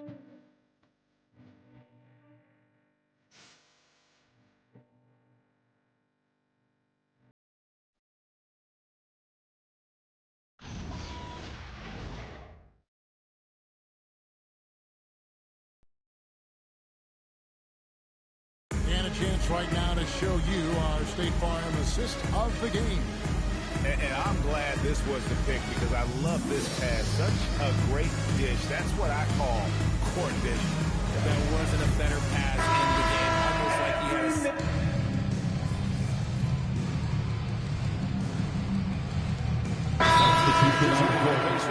Walker's trying to Harris comes in for Neesmith, and Halliburton subbed in for T.J. McConnell.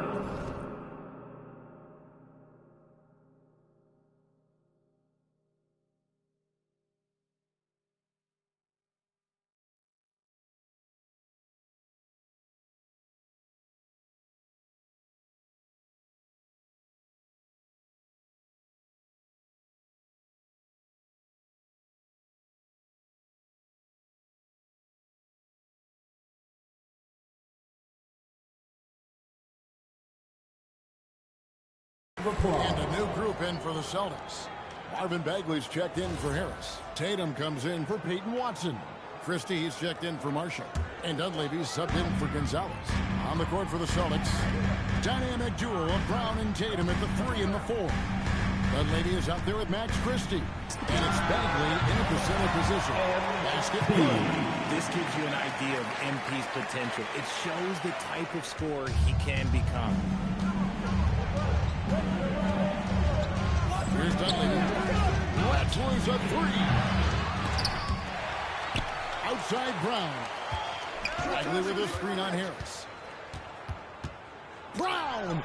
And the rejection by MP. I'd love to see them impose themselves a little more on the backboard. That's a great way to find confidence. Always a surefire way to get back in the game. He's been dominant all game long. Nobody on the floor can stop him. And look, let's just say he knows it. Tatum.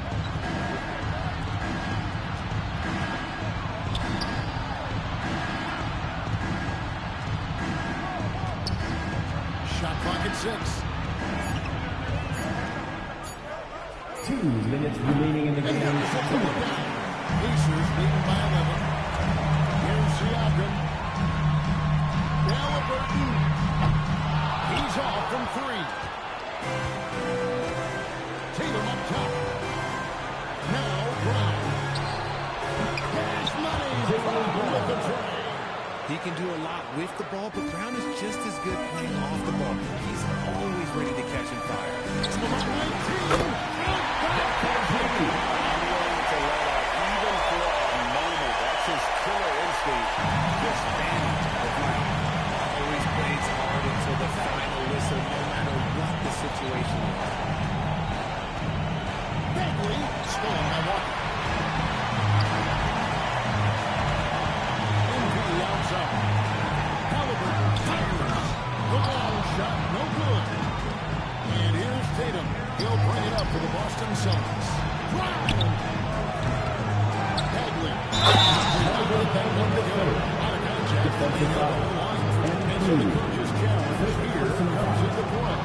The coach protesting the personal foul call. Line for the Celtics. And this is the time now where the officials can review things. The previous play is under review. Getting a different angle can sometimes make it a lot easier to determine. Indeed, and the one thing with replay review.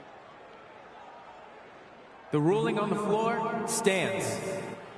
And speed at which these players are moving, and how fast the action really is, and how hard it can be. Sometimes, you know, Greg, to make the right call. After the word is in, they decided that the call stands as it was made on the floor.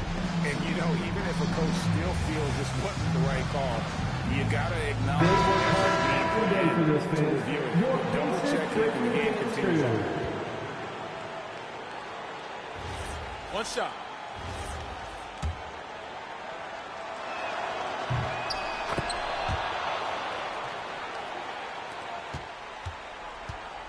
If they want to, they can milk the clock just a little bit here. Yeah, that's the best option. MP cleared away by Bagley. And not sure they've got enough time to save themselves. And if I were them, I'd start thinking about where I'm going to get food after the game because this not much that I do. Pocket 6. From outside. Doesn't get that one. That is not a guy you want to allow open looks for Rain.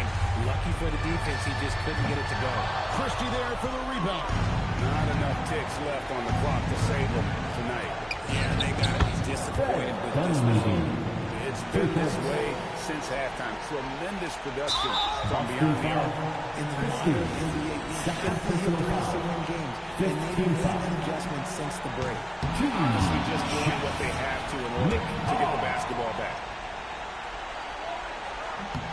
That's good. Going 1 of 2 from the line. That puts them up by 5. Time call here. The Celtics decide to talk it over.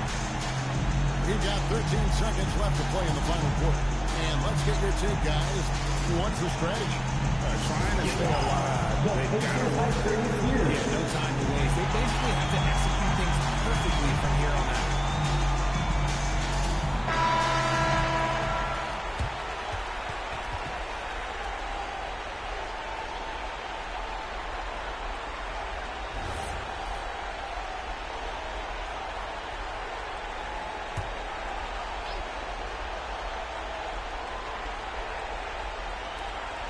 Jacks up a 3. It's off target. And so they foul intentionally. Jason Tatum, first personal foul. Team is in the penalty. At the line, for the Pacers.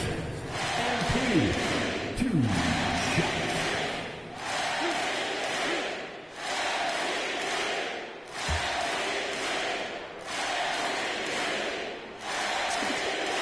The first one, and that increases their lead to 6.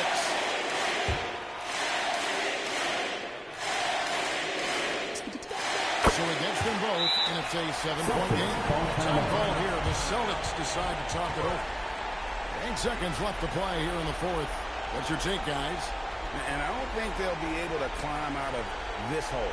And I'm sure Coach is encouraging them to play to the final whistle. Then they can get out of your Indiana Pacers.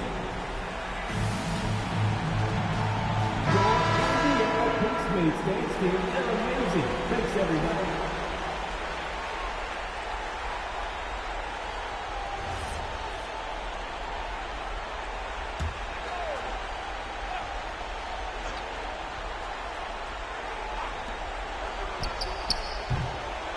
And they'll get another chance.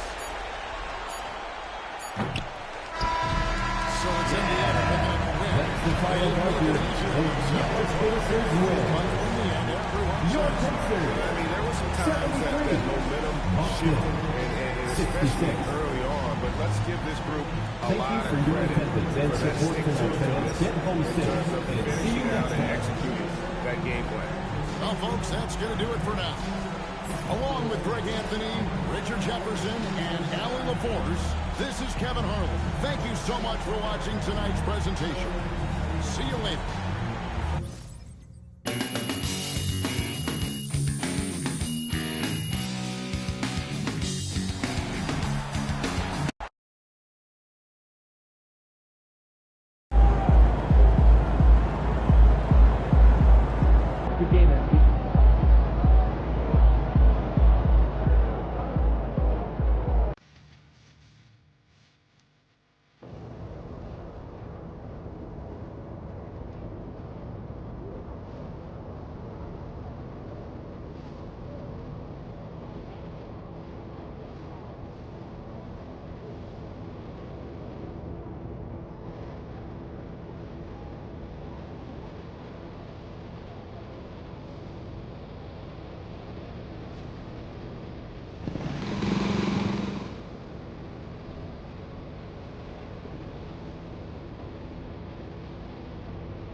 Hey folks, welcome into some WNBA action on 2K Sports. And tonight it'll be the Phoenix Mercury going up against the Chicago Sky.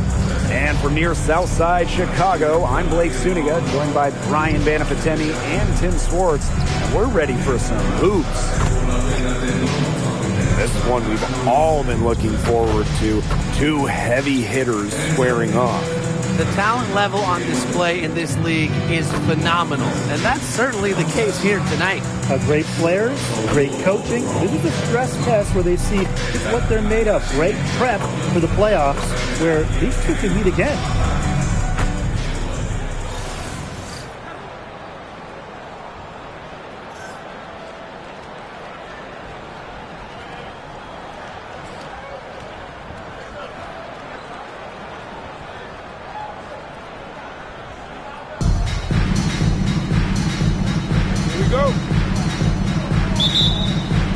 And so off the tip, it's Phoenix.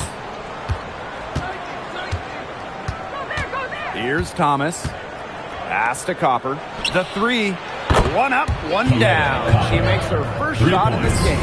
If you let Copper get comfy, get time, and get set, she'll just continue to bury these shots. Harris can't hit. Phoenix with the ball. It's a three-point game. One of the most exciting players in the WNBA, Angel Reese. Chicago very happy to have her finish runner-up in Rookie of the Year voting. Reese brings some serious attitude to the organization. The Sky led the W in rebounding last year, largely because of course, Angel Reese. And about 1 minute gone in the first quarter. To the middle. Cardoso. Good for the basket, starting off 1-for-1 with that shot. Perfect screen there. Set her up with a terrific look.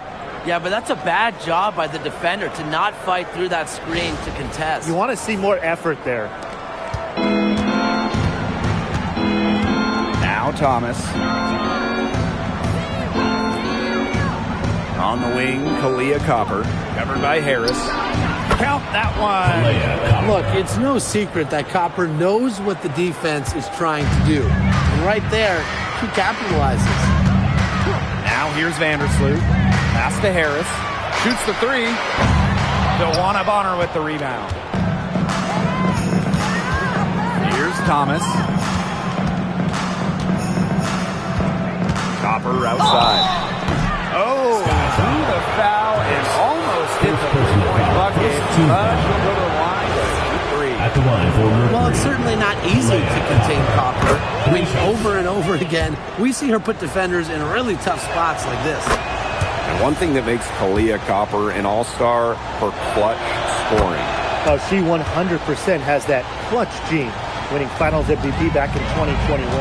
The tighter the game, the better Copper plays. Now here's Harris.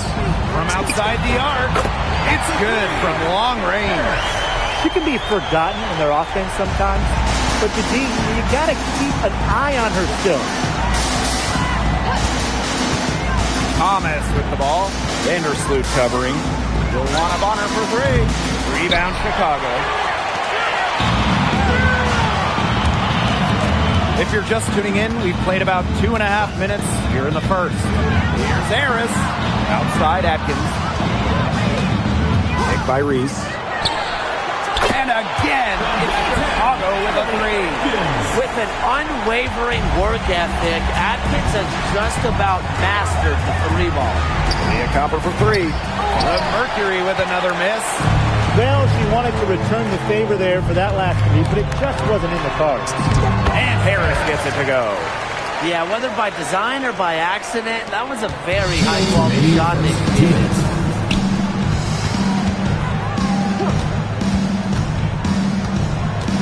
To end the run. Mila Cardoso gets the board. Chicago in the lead. And they have certainly been looking locked in offensively. They sure have, staying aggressive and playing in control. Outside Atkins. Hits it from three-point range. This looks like a pregame shoot-around with all the three-pointers they're allowing. I don't know. I mean, there might be more defense in warm-ups. They need to close down on these threes. Now here's Copper. 8 points for her. Pass break Chicago. Here's Harris. It's in. That's her third field goal of the game. She's 3 for 5. Everything's going according to plan for them offensively so far. Coaching staff has got to be impressed. And I'm impressed. I mean, the shots have been falling, that's for sure. They're scoring with confidence. Here's Harris. 7 points in the game. To the inside. Up top, Reese. Pass to Harris.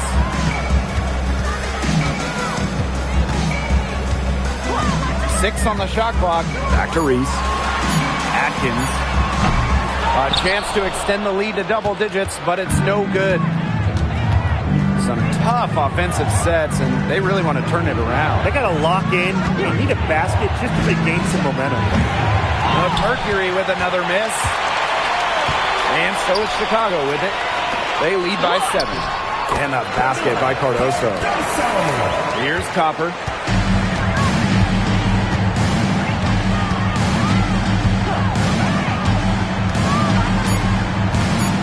Brown sets a screen. Oh, no good on the buzzer beater. And that does it for the first quarter. Sky out in front, leading by 9. Quarter number 2 coming up right after this break. Don't go anywhere.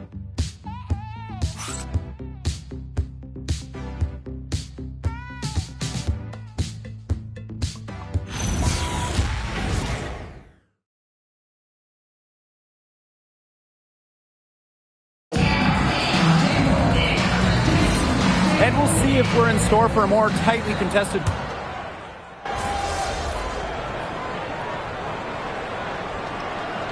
Both teams changing it up here.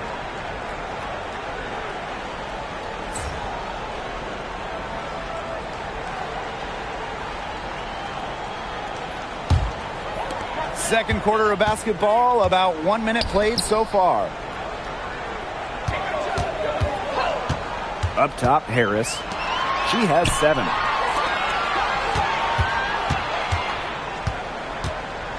Shot clock at 6. Whitcomb grabs the miss. Phoenix trailing here. What a huge trade for the Mercury in the offseason, picking up Alyssa Thomas from Connecticut. When you talk about Thomas, you think about this. Top 5 in MVP voting in each of the last 3 seasons. The do-it-all type forward. Averaged 10 points, 8 rebounds, 8 assists last year, and she brings toughness to this game. And that one's good. Atkins. That's the third bucket in a row from the paint. And I know nobody likes a traffic jam, but this defense needs to clog those lanes in the middle. Yeah, nobody likes the traffic jam. We can agree on that. They can't allow the offense to get those high-quality looks inside. Here's Harris. Money from the wing. Yeah, she's played an important role in her offense today, and really without her, they might not have the lead right now. Pass to Copper. That one's in. Only her 4th make against 9 total shots. We've seen that Copper is capable of big things on offense, and I'm starting to think this is going to be one of those nights. Harris can't hit. Phoenix with the ball. On the wings, Satu Sabali.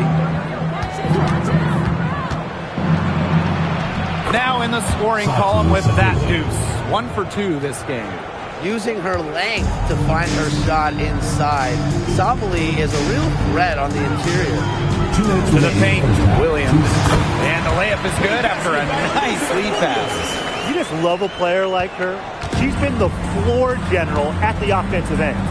She has been on it today, just doing a great job of keeping that ball moving. Offensive rebound. Sabali gets the bucket. Well, with her 6'4" length, Sabali can gobble up boards. Also has the energy to get that rebound and go up with it. Down low. And Williams gets it to go. Moving it around, 8 of the last 10 points coming off assists. Nothing makes a coach happier than a display of pure, selfless teamwork. Absolutely. Pass to Sabali. Tries again. And that's 2 points on the layup. That's a great play on the glass, and for her, it's what really we expect from her. All her second chance points do not come by accident. Now Harris puts up a 3. That's good, and so Courtney Vandersloot gets the assist. That was simply a defensive breakdown there. She was all alone for that shot. I mean, that's like a warm-up shot. And Copper can't get it to go. Here's Ramsey. Quiet so far offensively, searching for first points of the game. Copper outside.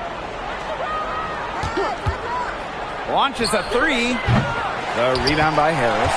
I'm not sure why she keeps trying her luck from deep. It's just not working for her. And the layup's good off the glass. The defenders didn't really even get a sniff of her on that move to the iron. Copper right side. So the whistle blows on the shot. 2 free throws for the contact there. First personal foul. First team foul. At the line for Mercury, Kalea Copper. 2 shots.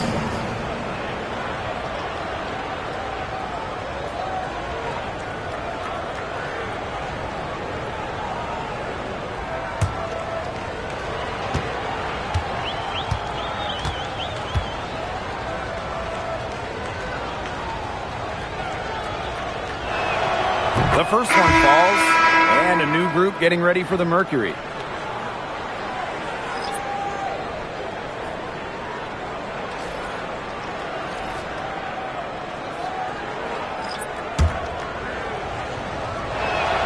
She hits both from the stripe.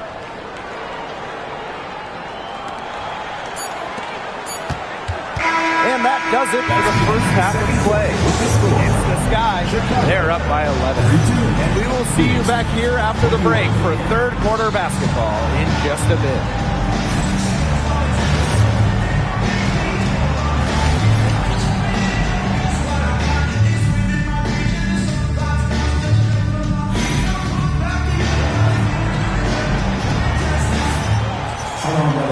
Welcome back to the start of the second half. Big margin on our hands, but we'll see if that gap narrows down in the final 2 quarters. And, you know, Kalea Copper really taking control of this game. Her approach in the first half, I really liked it. It was an aggressive one. Take the ball into the teeth of the defense and try to get either points at the rim or sometimes even draw some fouls. And mostly, she's been getting to the line, right? I mean, she's got the free throw total to show for it, as well as a few bruises. And welcome back as we begin the second half. So far, not a tightly contested game, but anything can happen. For the Mercury, a 2025 trade brought in All-Star Satu Sabally. A first-team All-WNBA selection in 2023. Sabally is a high-level scorer and has great size at 6'4". I think Phoenix is going to be building around her going forward. Using her lengthy wingspan to her advantage, Brown is able to dominate down low. Now here's Harris. She's covered by Copper. Vandersloot for 3. Here's Cardoso. And there's the bucket. Staying with it that time, and offensive glass getting it done. And they're not dominating the glass, but they're definitely doing enough to keep this lead right where it is. They've separated themselves in a number of categories. Rebounds just one more. And the basket by Copper. Great screen and a better finish from Copper. She stays in a scoring mindset even when she's working off the ball. Harris with it. She's got 14. Cans it from downtown. They can't afford to give her that kind of look. Well, it came off a good screen, but still, as a defender, you have to fight over the top of it. And you need some help as well. Timeout called the Mercury. Lots of All-Stars changed teams in the summer of 2024, including Alyssa Thomas. Yeah, spending her first 11 years with the Connecticut Sun, finishing top 5 in MVP voting in each of her last 3 years. Thomas was so close to getting the Sun their first WNBA title, losing twice in the finals. Just for Thomas, an incredible run in Connecticut. And we're about 1.5 minutes here into the second half. Thomas outside. Pass to Brown. Shot clock at 5. Kalea Copper for 3. Rebound Chicago. Finished off the break. You just knew he was going to win that race. Boy, gotta love that early offense. Super job on the break. Now Copper. No good with the layup. A solid performance inside. You know, their rebounding, it's been terrific. They're putting together a great game, aren't they? Strong performances throughout, and they've just been strong on the glass. And it sets a tone.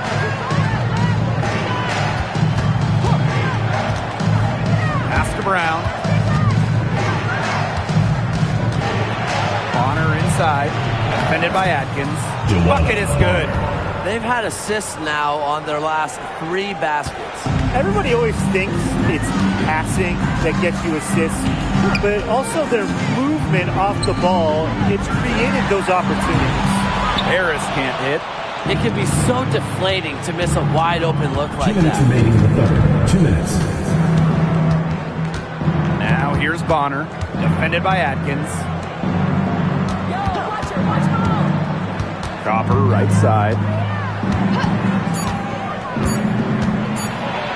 And it's blocked by Angel Reese. And there's the shot clock violation. Couldn't get it off in time. Now a timeout called by Chicago.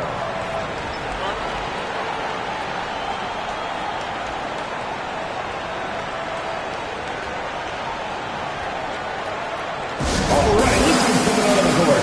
Come on and get loud for your Breakers Dance Crew.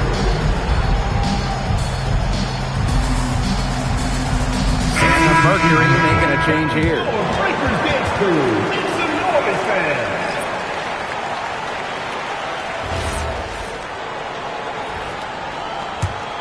And they've built a very nice lead. No signs of slowing down, at least as far as I can tell.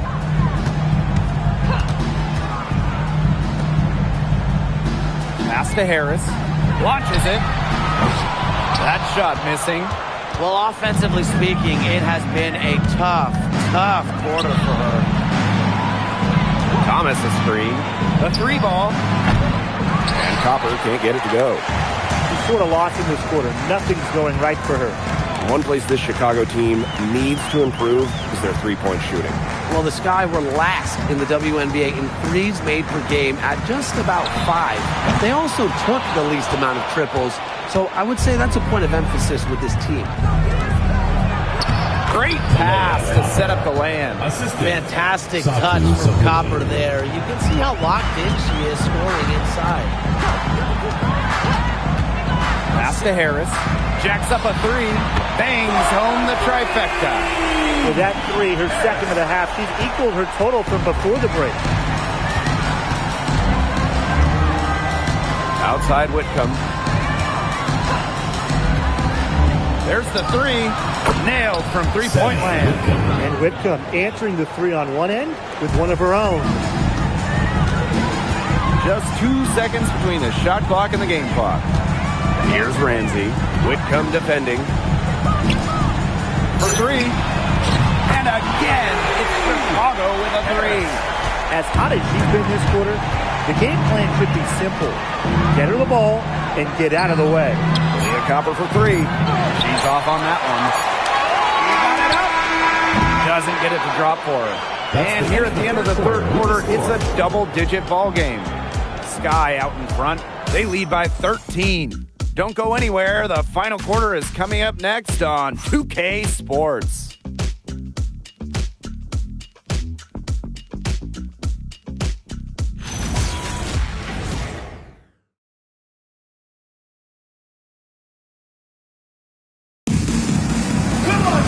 And we're getting underway.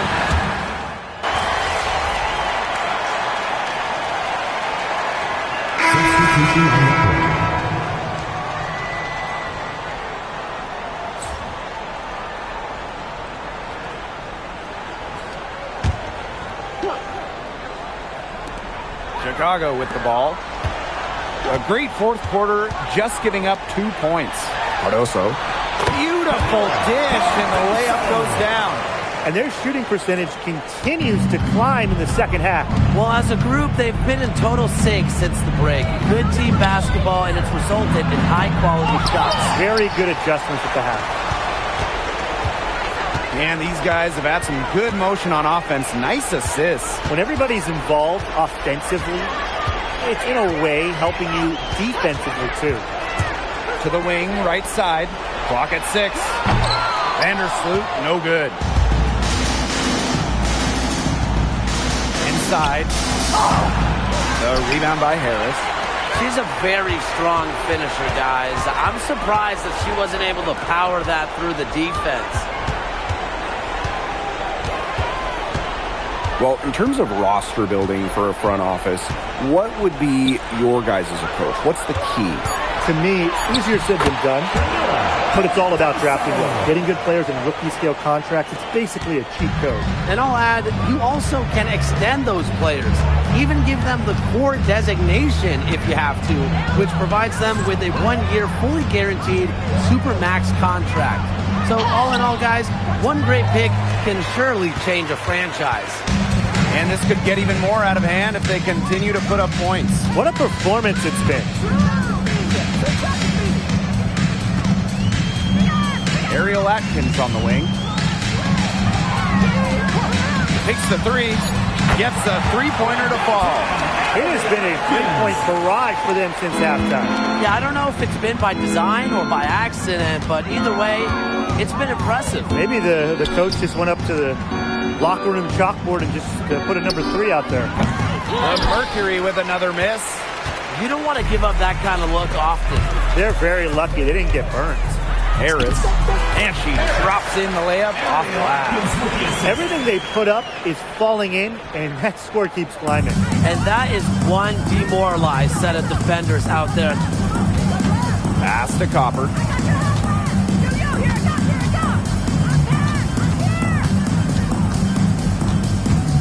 Now Thomas.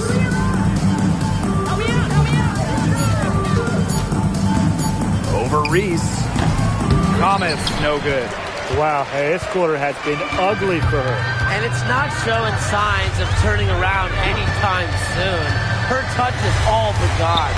Reese gets the bucket. Terrific run to put this ball game away. And now let's see just how much longer they keep that foot on the accelerator. Yeah, got to keep it on the accelerator to the finish line. Bonner outside. And that time also missed a shot. Up top, Harris. Bonner defending. And she makes that one. It's a one-man show out there, guys. Looks like she's willing to handle all the offensive duties for them. No problem for Chicago as they get the win. The outcome of this one was never in doubt. They were really putting out a supreme effort. It felt like once they had this significant lead, they were not going to let it go. So that's going to do it for this one, folks.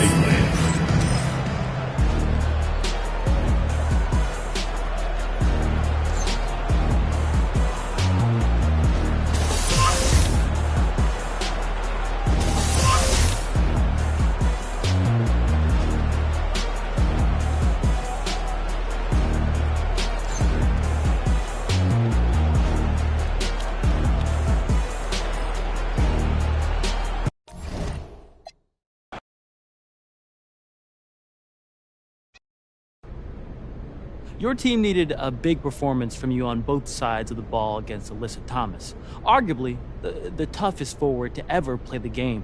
How were you able to get it done? The past few times we played them, Alyssa took me to school, so I wanted to come out and show that I learned a lesson or two. Nice. What do you do differently on the defensive end, and are you more comfortable now facing some of the top players in the league at this point of the season? Early season jitters, that's a part of the game, but they didn't last long. At the end of the day, we're all pros. We all have a job to do. This time around, it was my job to make it hard for Alyssa to score and box her out. Easier said than done, obviously, but that's what I focused on. Cool.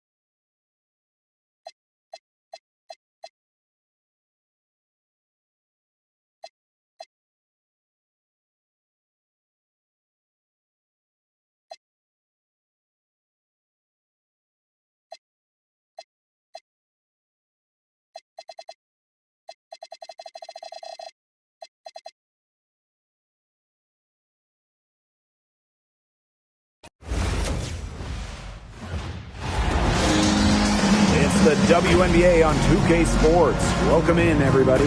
Tonight we'll see the Chicago Sky as they play against the Atlanta Dream. Thanks for joining us. I'm Blake Suniga here with Brian Banafitemi and Tim Swartz. So many incredible front court players in the history of the WNBA. We have a great matchup tonight between two of the best currently going at it. Hey, look at the skill set of the matchup tonight. It's as elite as you can get in the entire W. Well, they both do so much for their teams every time they take the court. This is truly a marquee matchup that everyone has tuned in to see.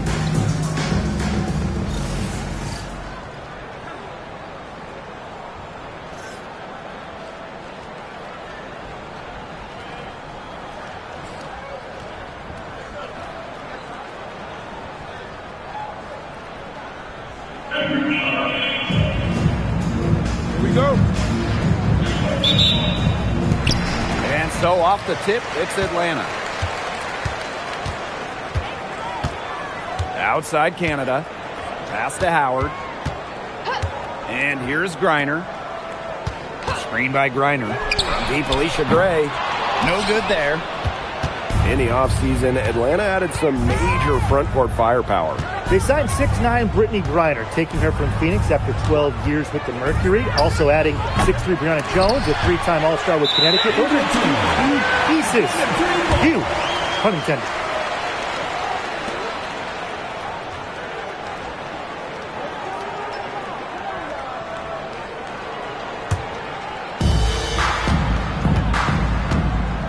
Now here is Canada. Jones outside. Pass to Griner. Howard. Puts up a three. A rebound by Camila Cardoso. On offense, here the Sky. Now Harris. Fires the three. Canada grabs the board. And just over a minute played here to start the game. On the wing, Ryan Howard. Three-pointer. Rebound, Chicago. Here's Harris.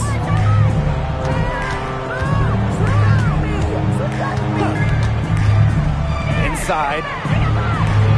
Makes it off the glass. Finally, somebody knocks down a shot. So far, it has not been pretty. Outside Canada. Pass to Howard. There's the triple. Good. And Jordan Canada gets the assist. There they go. Finally able to drop one in on the fourth try. And here's Harris. Lets the three fly. The rebound by Brittany Griner. They're 1 for 4. Looking to get it going here. Pass to Jones. Here's Howard. Drains the 19-footer. Tough distance, but you know what? Howard can hit it with ease. Well, you know, I had to do a double take just seeing Brittany Griner in a new uniform. Yeah, no longer with the Mercury after 12 marvelous seasons. Won a championship in 2014, 9 All-Star appearances, 2 scoring titles. Griner had an incredible impact in Phoenix. Now here's Canada. Howard up top, the three ball. And it's Angel Reese with the rebound. And so is Chicago with it. They get it again. Pass to Harris.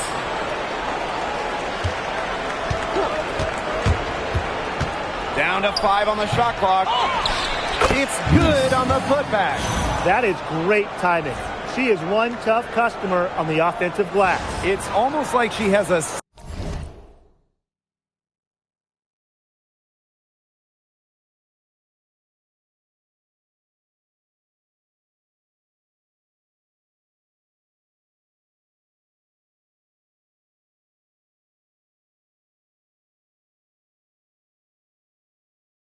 sixth sense of where that rebound is going. And hers might be better than just about anyone's. What do you think, guys? Ryan Howard. That doesn't go either for Ryan Howard. Yeah, her touch has deserted her this quarter. Nowhere to be found. Pass to Canada. To the paint. Takes the assist and lays it in. Picked out the pass nicely. Because of Griner's remarkable size and strength, she creates a mismatch against almost every defender. Harris, no good with the triple. She might want to maybe defer for a while. She's had her chances this quarter, but nothing falling. Outside Howard. Back to Canada. Pass to Griner. Gray. Griner with the screen.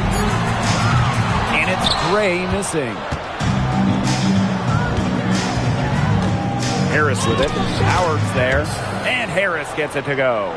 Those 2 points, almost a sure thing when they're able to get the ball inside to that position. Here's Jones. Back to Canada. Gray.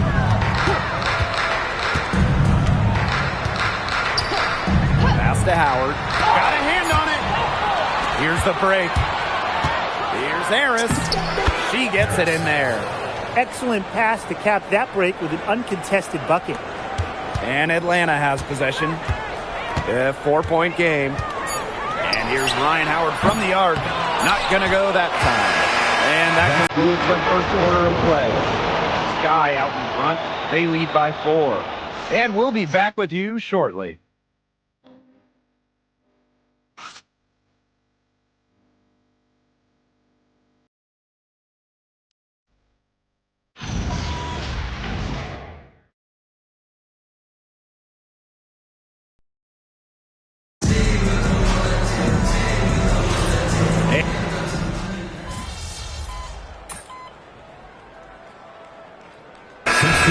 Chicago.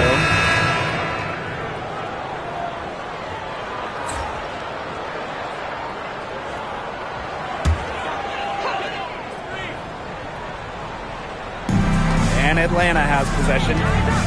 Trailing by 4. Pass to Walker Kimbrough. Gray outside. The kick out to Canada. Fires from deep. The rebound by the Sky. That's some more rugged play from them inside. They have a decent edge in rebounds. And that hard work on the boards needs to continue. That could be what swings this game. Now here's Harris. Good on the triple. Nice job again that time to add to their lead. They're doing everything right at the moment. Yeah, you're right, Tim. It's something that any basketball fan will appreciate. It's just good, steady basketball they're playing in all aspects of the game right now. Gray with the bucket. Quality look from Gray. I mean, she's going to shoot it from there when she gets the chance every time. Now here's Harris. Gray defending. And they pick up 2. Took advantage of some shoddy D there. They got to at least get a finger on her. A familiar face rejoining the Sky, point guard Courtney Vandersloot. The league's all-time leader in assists per game. Vandersloot spent her first 12 seasons in Chicago, spent the last 2 years in New York, winning the title in 2024. She's back in the Windy City, running the show this year. And it's good for 2. Ran her defender straight into that screen to open up the lane to the hoop. They're looking for a way to score here. Yeah, they've had a tough time taking the lid off. They got to score. Goes up on the stripe. And Cardoso gets the board. She's gone cold, and I'm not sure she's their best option offensively as they look to cut this deficit. It's not hard to see why they're giving up points on this run. Just too many looks from in close. You know, usually when teams give up runs like this, it's because they allow chances from inside. Make them beat you from deep. Now here's Gray. Pass to Canada. Shot clock at 6. Gray, covered by Harris. This one for 3. Rebound by Camila Cardoso. And it's good. Fought through the contact. Hit the shot. And she'll go to the line. The Dream making a switch here. The Sky. Harris. 1 shot.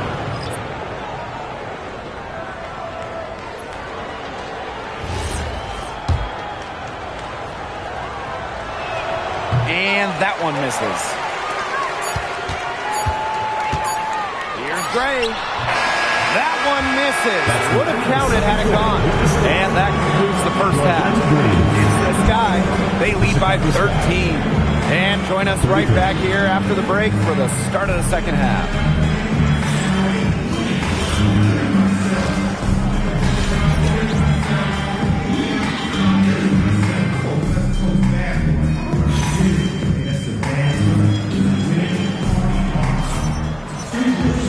Well, it's been a one-sided affair through the first two quarters, but there is plenty of time to mount a comeback. Without question, Harris displaying her skill set today. You know, it didn't take long to see what type of game she was going to have today. She came out very aggressively and had a terrific first half. And if you look at her shot chart, it looks like the ink spilled right at the rim. There is no reason for her to settle for anything less. On offense, here the Sky. This is the most they've led by, 13 points. Down low, Reese. Terrific assist and a nice finish. Just a solid play all around. Not much resistance on the inside. That's their 5th consecutive make in the paint. Those looks they're allowing are almost automatic. In fact, I'll just say it, they are automatic. Now here is Canada. Looking for her first basket still in this one. Back to Howard. Basket number 5 goes in. She's down 5 as well from the floor. Well, when you look at all the different ways that Howard can score from all 3 levels, you just imagine that there's going to be many, many nights like this from her. Pass to Reese. Now here's Atkins. Out to the left wing. Here's Harris. The three-pointer, no good. Well, Jordan Canada does the things you want from a point guard. There's no doubt about it. Defensively, she disrupts, leading the league in steals on multiple occasions. And then offensively, she distributes, averaging about 5 dimes per game over her career. One of the best rates in league history. Now here's Harris. 13 points in this game. Add another field goal to her total. Makes it 7 for 14, shooting 50%. It's a one-man show out there, guys. Looks like she's willing to handle all the offensive duties for them. Here's Canada. Back to Howard. Some solid defense there from Camila Cardoso. Harris, guarded by Howard, and Harris gets it to go. And 10 of their last 12 points now have come off an assist. They're just moving the ball well, getting everybody involved. Now here is Canada. No scoring yet from her, but that's likely to change. On the wing, Ryan Howard. Back to Griner. Pulls up from the corner. A rebound by Camila Cardoso. 1 for 4 from the field since halftime. They're having a hard time getting it going. Here's Harris. Offline with the 3. Well, most games she can hit from deep, but this game, it's not there for her. Howard can't get it to go. Harris with it. She's got 17. She's not exactly killing them from deep. I mean, she had 1 3 ball in the first half, yes, but still none here in the second. Now here's Jones. Trailing by 17, and the basket by Howard. Things are really clicking for Howard on the offensive end, and her team should keep feeding her when she's on a roll like this. Timeout called the Sky.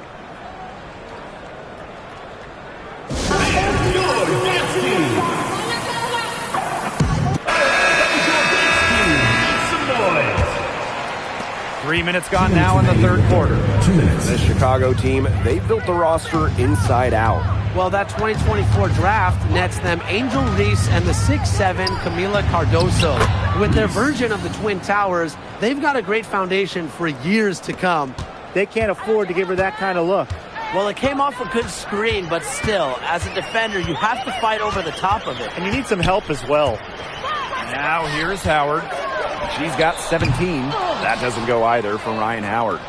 She had 6 points from long range in the first half, but nothing's happened for her since then beyond the arc. Drills it from outside. That was simply a defensive breakdown there. She was all alone for that shot. I mean, that's like a warm-up jumper. Howard with the ball, covered by Harris. The three from Alicia Gray. She's off on that one. Their rebounding has been off the chart today, guys, and that's the #1 reason why this game is out of hand right now. Exactly. Their lead is not surprising, given their advantage on the glass. Howard with the ball. Now Atkins defending, and she'll shoot free throws.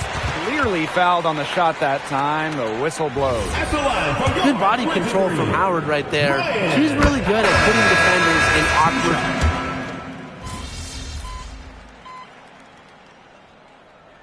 Substitution on the court.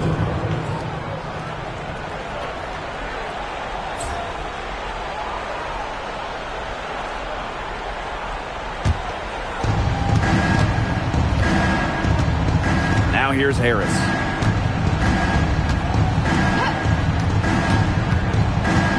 To the wing on the left. Cardoso, high post. Pass to Harris. Three-pointer. Reese. Left side Atkins. 6 on the shot clock. Takes the three. Green with the rebound. The defense has nothing to worry about out there with her shooting because she just can't dial it in from deep this half. The Dream again can't hit. Chicago with the ball. Their biggest lead of the game was 21. 2 minutes. Here's Ramsey. And stolen by Canada.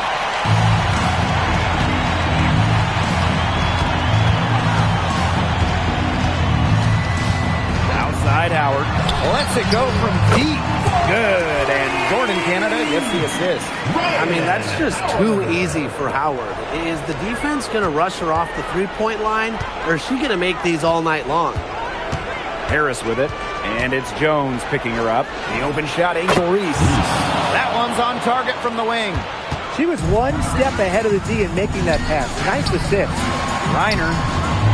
Atkins grabs the board.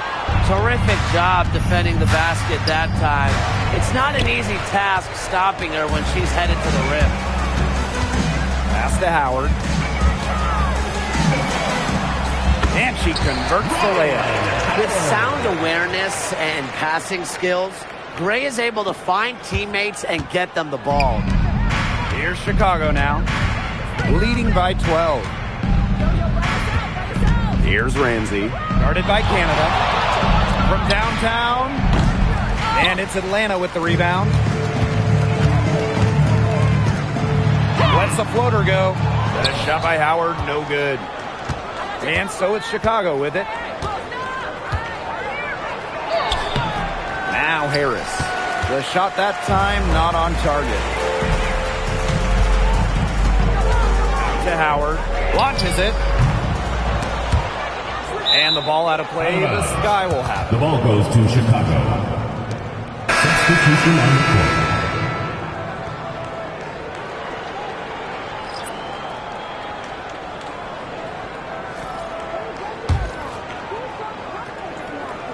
Here's Vandersloot. Just 1 second between the shot clock and game clock. Here's Harris. Uses the glass to finish the layup.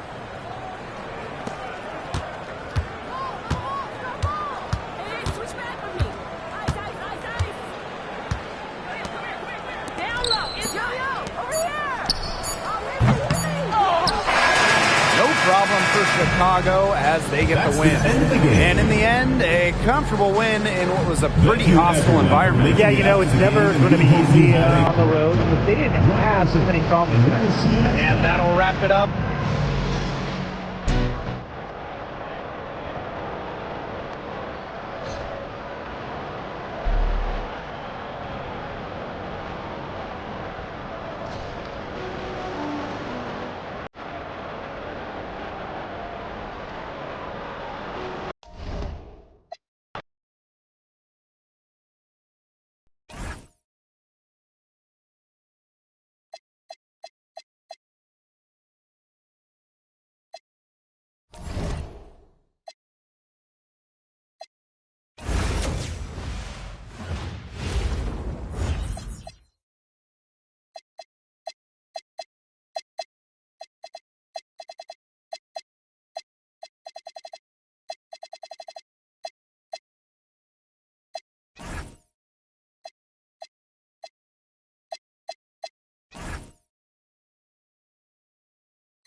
Hey folks, welcome into some WNBA action on 2K Sports.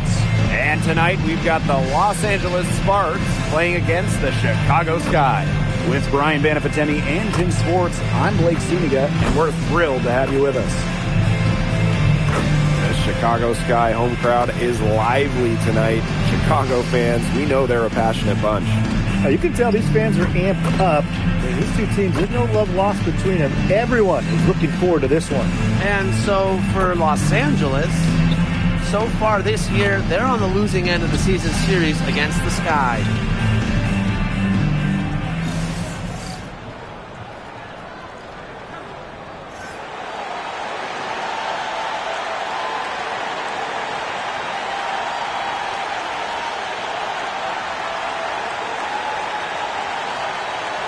What a fantastic rivalry game we have here tonight. Nothing quite like it. And despite being in opposite conferences, these teams can still meet in the postseason. And that's one thing that makes WNBA rivalries so special. With a 1-8, regardless of conference, you get more East-West series before the finals. Plum can't hit. She may have been surprised to find herself so open, and maybe that's why she missed. And so it looks like the Sky will retain possession here.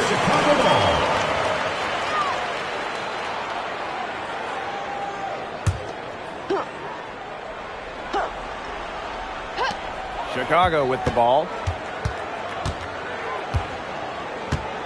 Harris with it. Over to the left wing. Down to 5 on the shot clock. Let's go with a 3. Here's Cardoso. And at last, they get one to fall. They get the first bucket. And they'll hope that sets the tone at the offensive end going forward. Yeah, sometimes that first bucket can really set a tone, as you said, for the rest of the game. Originally drafted by San Antonio, Kelsey Plum was a part of the first 7 Las Vegas Aces seasons. Yeah, it's a bit odd seeing her in another uniform, but she made an incredible impact in Vegas, part of those 2 title teams. Forever a legend in the desert. Offensive rebound. Pass to Plum. Hamby. That drops, and it comes off an assist from Kelsey Plum. The first bucket for this offense, just 1 of 4 to start the game. Harris, guarded by Jackson. Screened by Cardoso. Shoots. Second shot opportunity. And that's 2 points on the layup. Perseverance, it always pays off on the offensive glass. Outside Plum.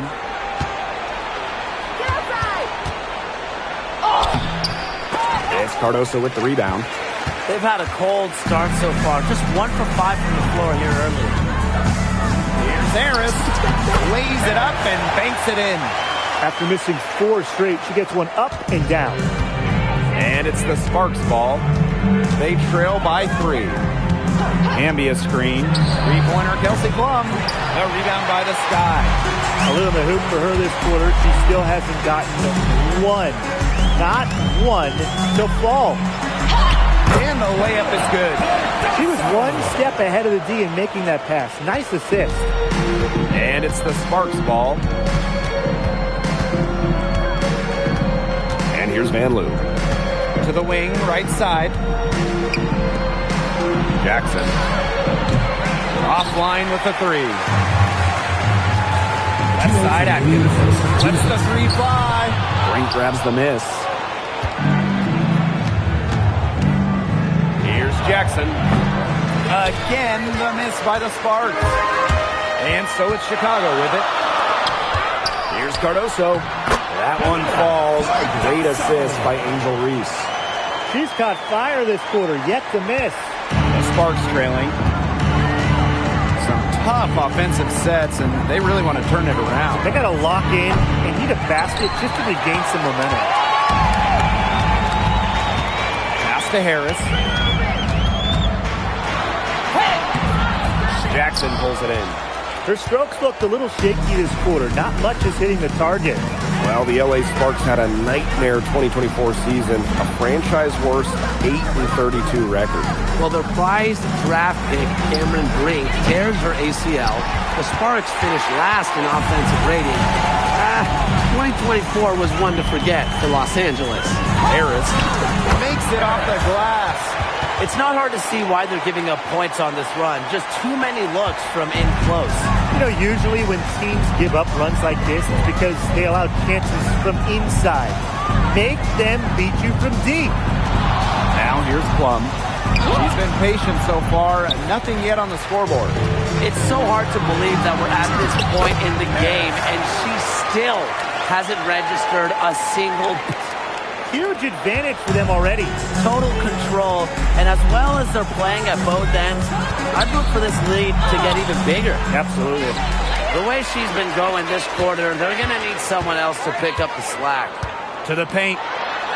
And she takes it in for the layup off a very nice feed. And there are more points onto an early lead that just keeps on growing. And a nice lead it is, and it's no mystery how they've done it. They are attacking that bucket. And a double-digit lead on the scoreboard as we end the first quarter of play. Sky out in front. They lead by 13. Let's take a quick break, and then it's on to the second quarter after this.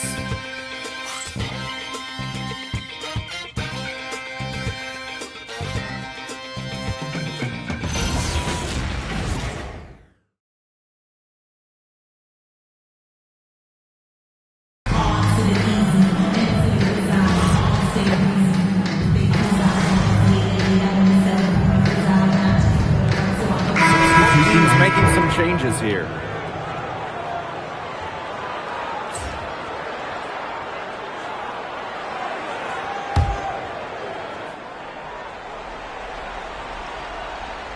So it's the Sparks now. 17-point game. Pass to Hamby. From outside the arc. Drains the three-pointer. Awesome to see zero hesitation from Hamby there. Gets the pass, gets the shot off, points on the board. Here's Harris. 6 points for her. From downtown, buries the long-range jumper. How about that for a response? We'll give you a 3, and then we'll take it right back. Turning into a three-point contest. Three-pointer, Kelsey Plum. Good on the three-point shot. Well, if you thought Kelsey Plum was just going to let that three-pointer slide, think again. I had a feeling she was going to go for one of her own. Here's Harris. And again, it's the Sky from deep. Well, after failing to hit a three-pointer in the first quarter, she's already got 2 here in the second. Here's Cannon. It's Cardoso with the rebound. And while her teammate Angel Reese got all the headlines, did you guys watch Camila Cardoso? She had a stellar rookie year. Oh, yeah. I watched her. She was awesome. Remember, she didn't make her debut until June due to injury, but she ends up averaging 10 and 8 as a rookie, rim protection as well. What a future she has. And the outside. Plum from deep. No good. Still playing with a cold hand. She's just 1 for 8. Pass to Williams. And here's Harris. Back to Williams. Now here's Harris. Shot clock at 6 for 3. Kept alive. The 3 is up. It's hauled in by the Sparks. Pass to Cannon. Beyond the arc. It's Cardoso with the rebound. And it's the Sky ball. Here's Harris. A quick shot there, and it's off target. This Spark squad struggling. Amby outside. Here's the pick. Here's Aleman. Again, the miss by the Sparks. Chicago with the ball. Pass to Atkins. Harris. Here's Williams. That shot, no good. And they've been struggling here offensively. Bit of a dry spell for sure. Here's Plum. Their offense stone cold. Another miss there. Now here's Harris. She's guarded closely. Here's Ramsey. From the arc.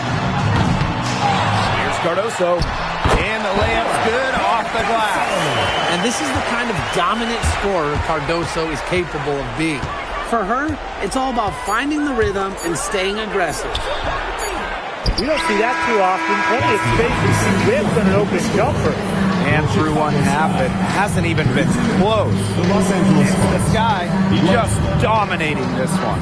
And time now for the halftime break with the third quarter soon to follow on 2K Sports.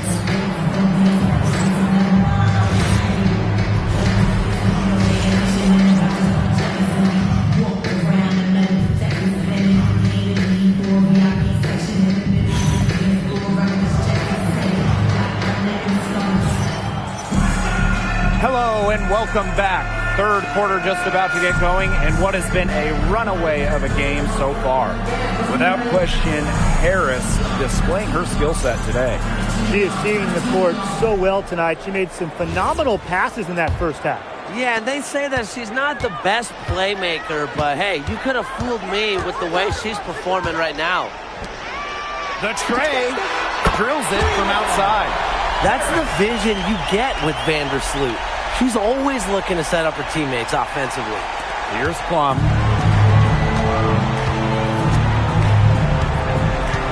Jackson outside. Amby. Pass to Van Loop. Jackson covered by Harris. Outside Plum. Just 5 on the clock. Here's Jackson. From the top of the key, she buries it. And this could get even more out of hand if they continue to put up points. What a performance it's been. To the inside. Cardoso.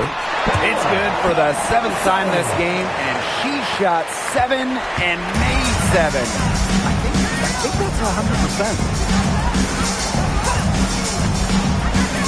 Now here's Van Loo. Defended by Atkins. Takes the 3. Van Loo can't hit.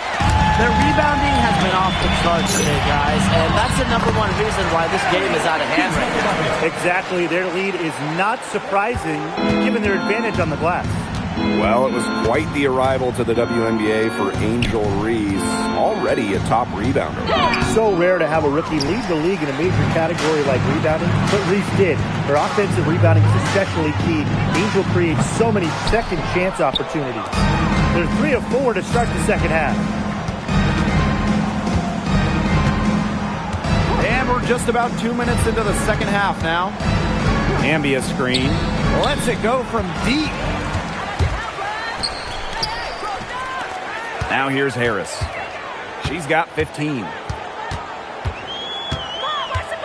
With the fadeaway. That's good. It's her 7th made basket and 14 tries. Well, they've hardly needed anyone else today to get out to this lead. She's provided almost all the offense. Jackson outside. Hamby comes up empty down low. That's a surprise. Out of character for her to miss those when the D's not right in her face. And Hamby over to help. Harris, she's guarded by Plum. Now Harris. 17 points in the game. 2 minutes remaining in the third. Erica Hamby on the wing. Vandersloot defending. Offensive board. And the basket by Hamby. Never a bad idea to get it to Hamby inside. She's almost automatic from there. Timeout called the Sky.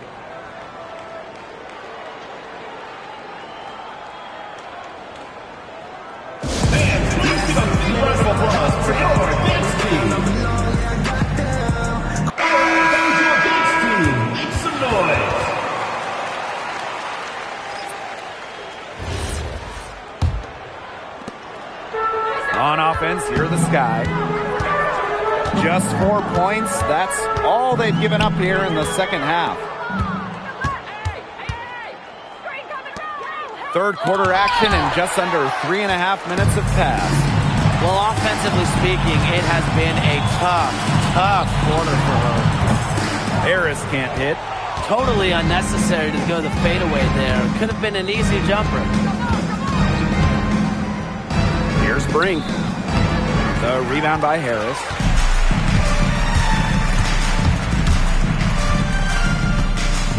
Pass to Banham. And here's Harris. Brink grabs the miss. Aleman with it. Looking for her first basket still in this one. And the foul on Harris. First personal foul. That's her first foul. And these calls, they can be some of the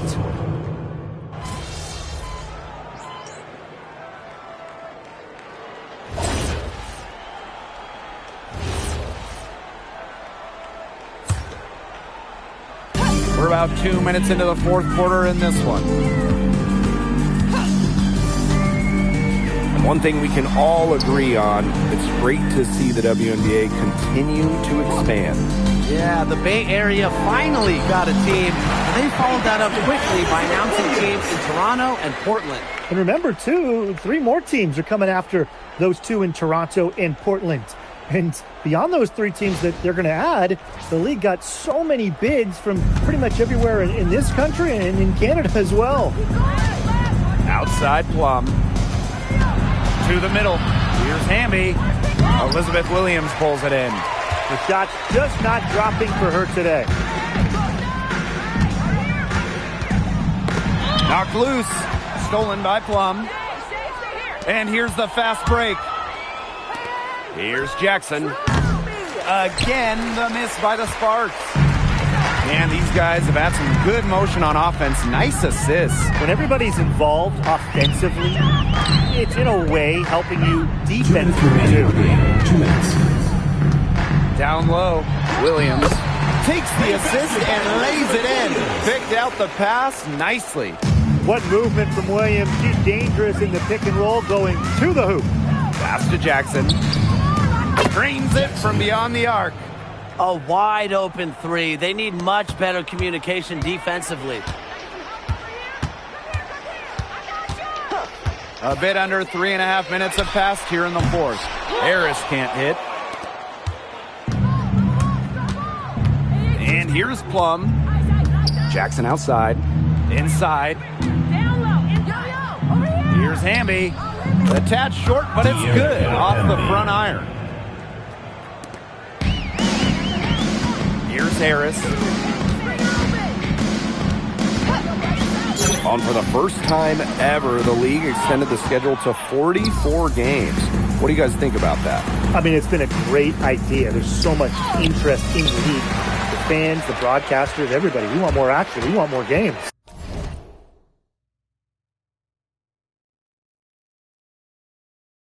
And factor in the expansion teams coming in recently, it felt like there needed to be a few more games on the slate.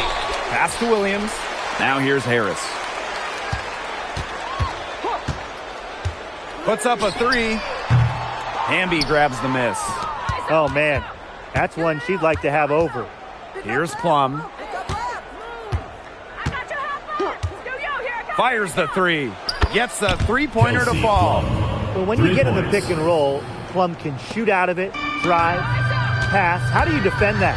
Now 5 seconds separating the shot clock and the game clock. Pass to Banham. Harris.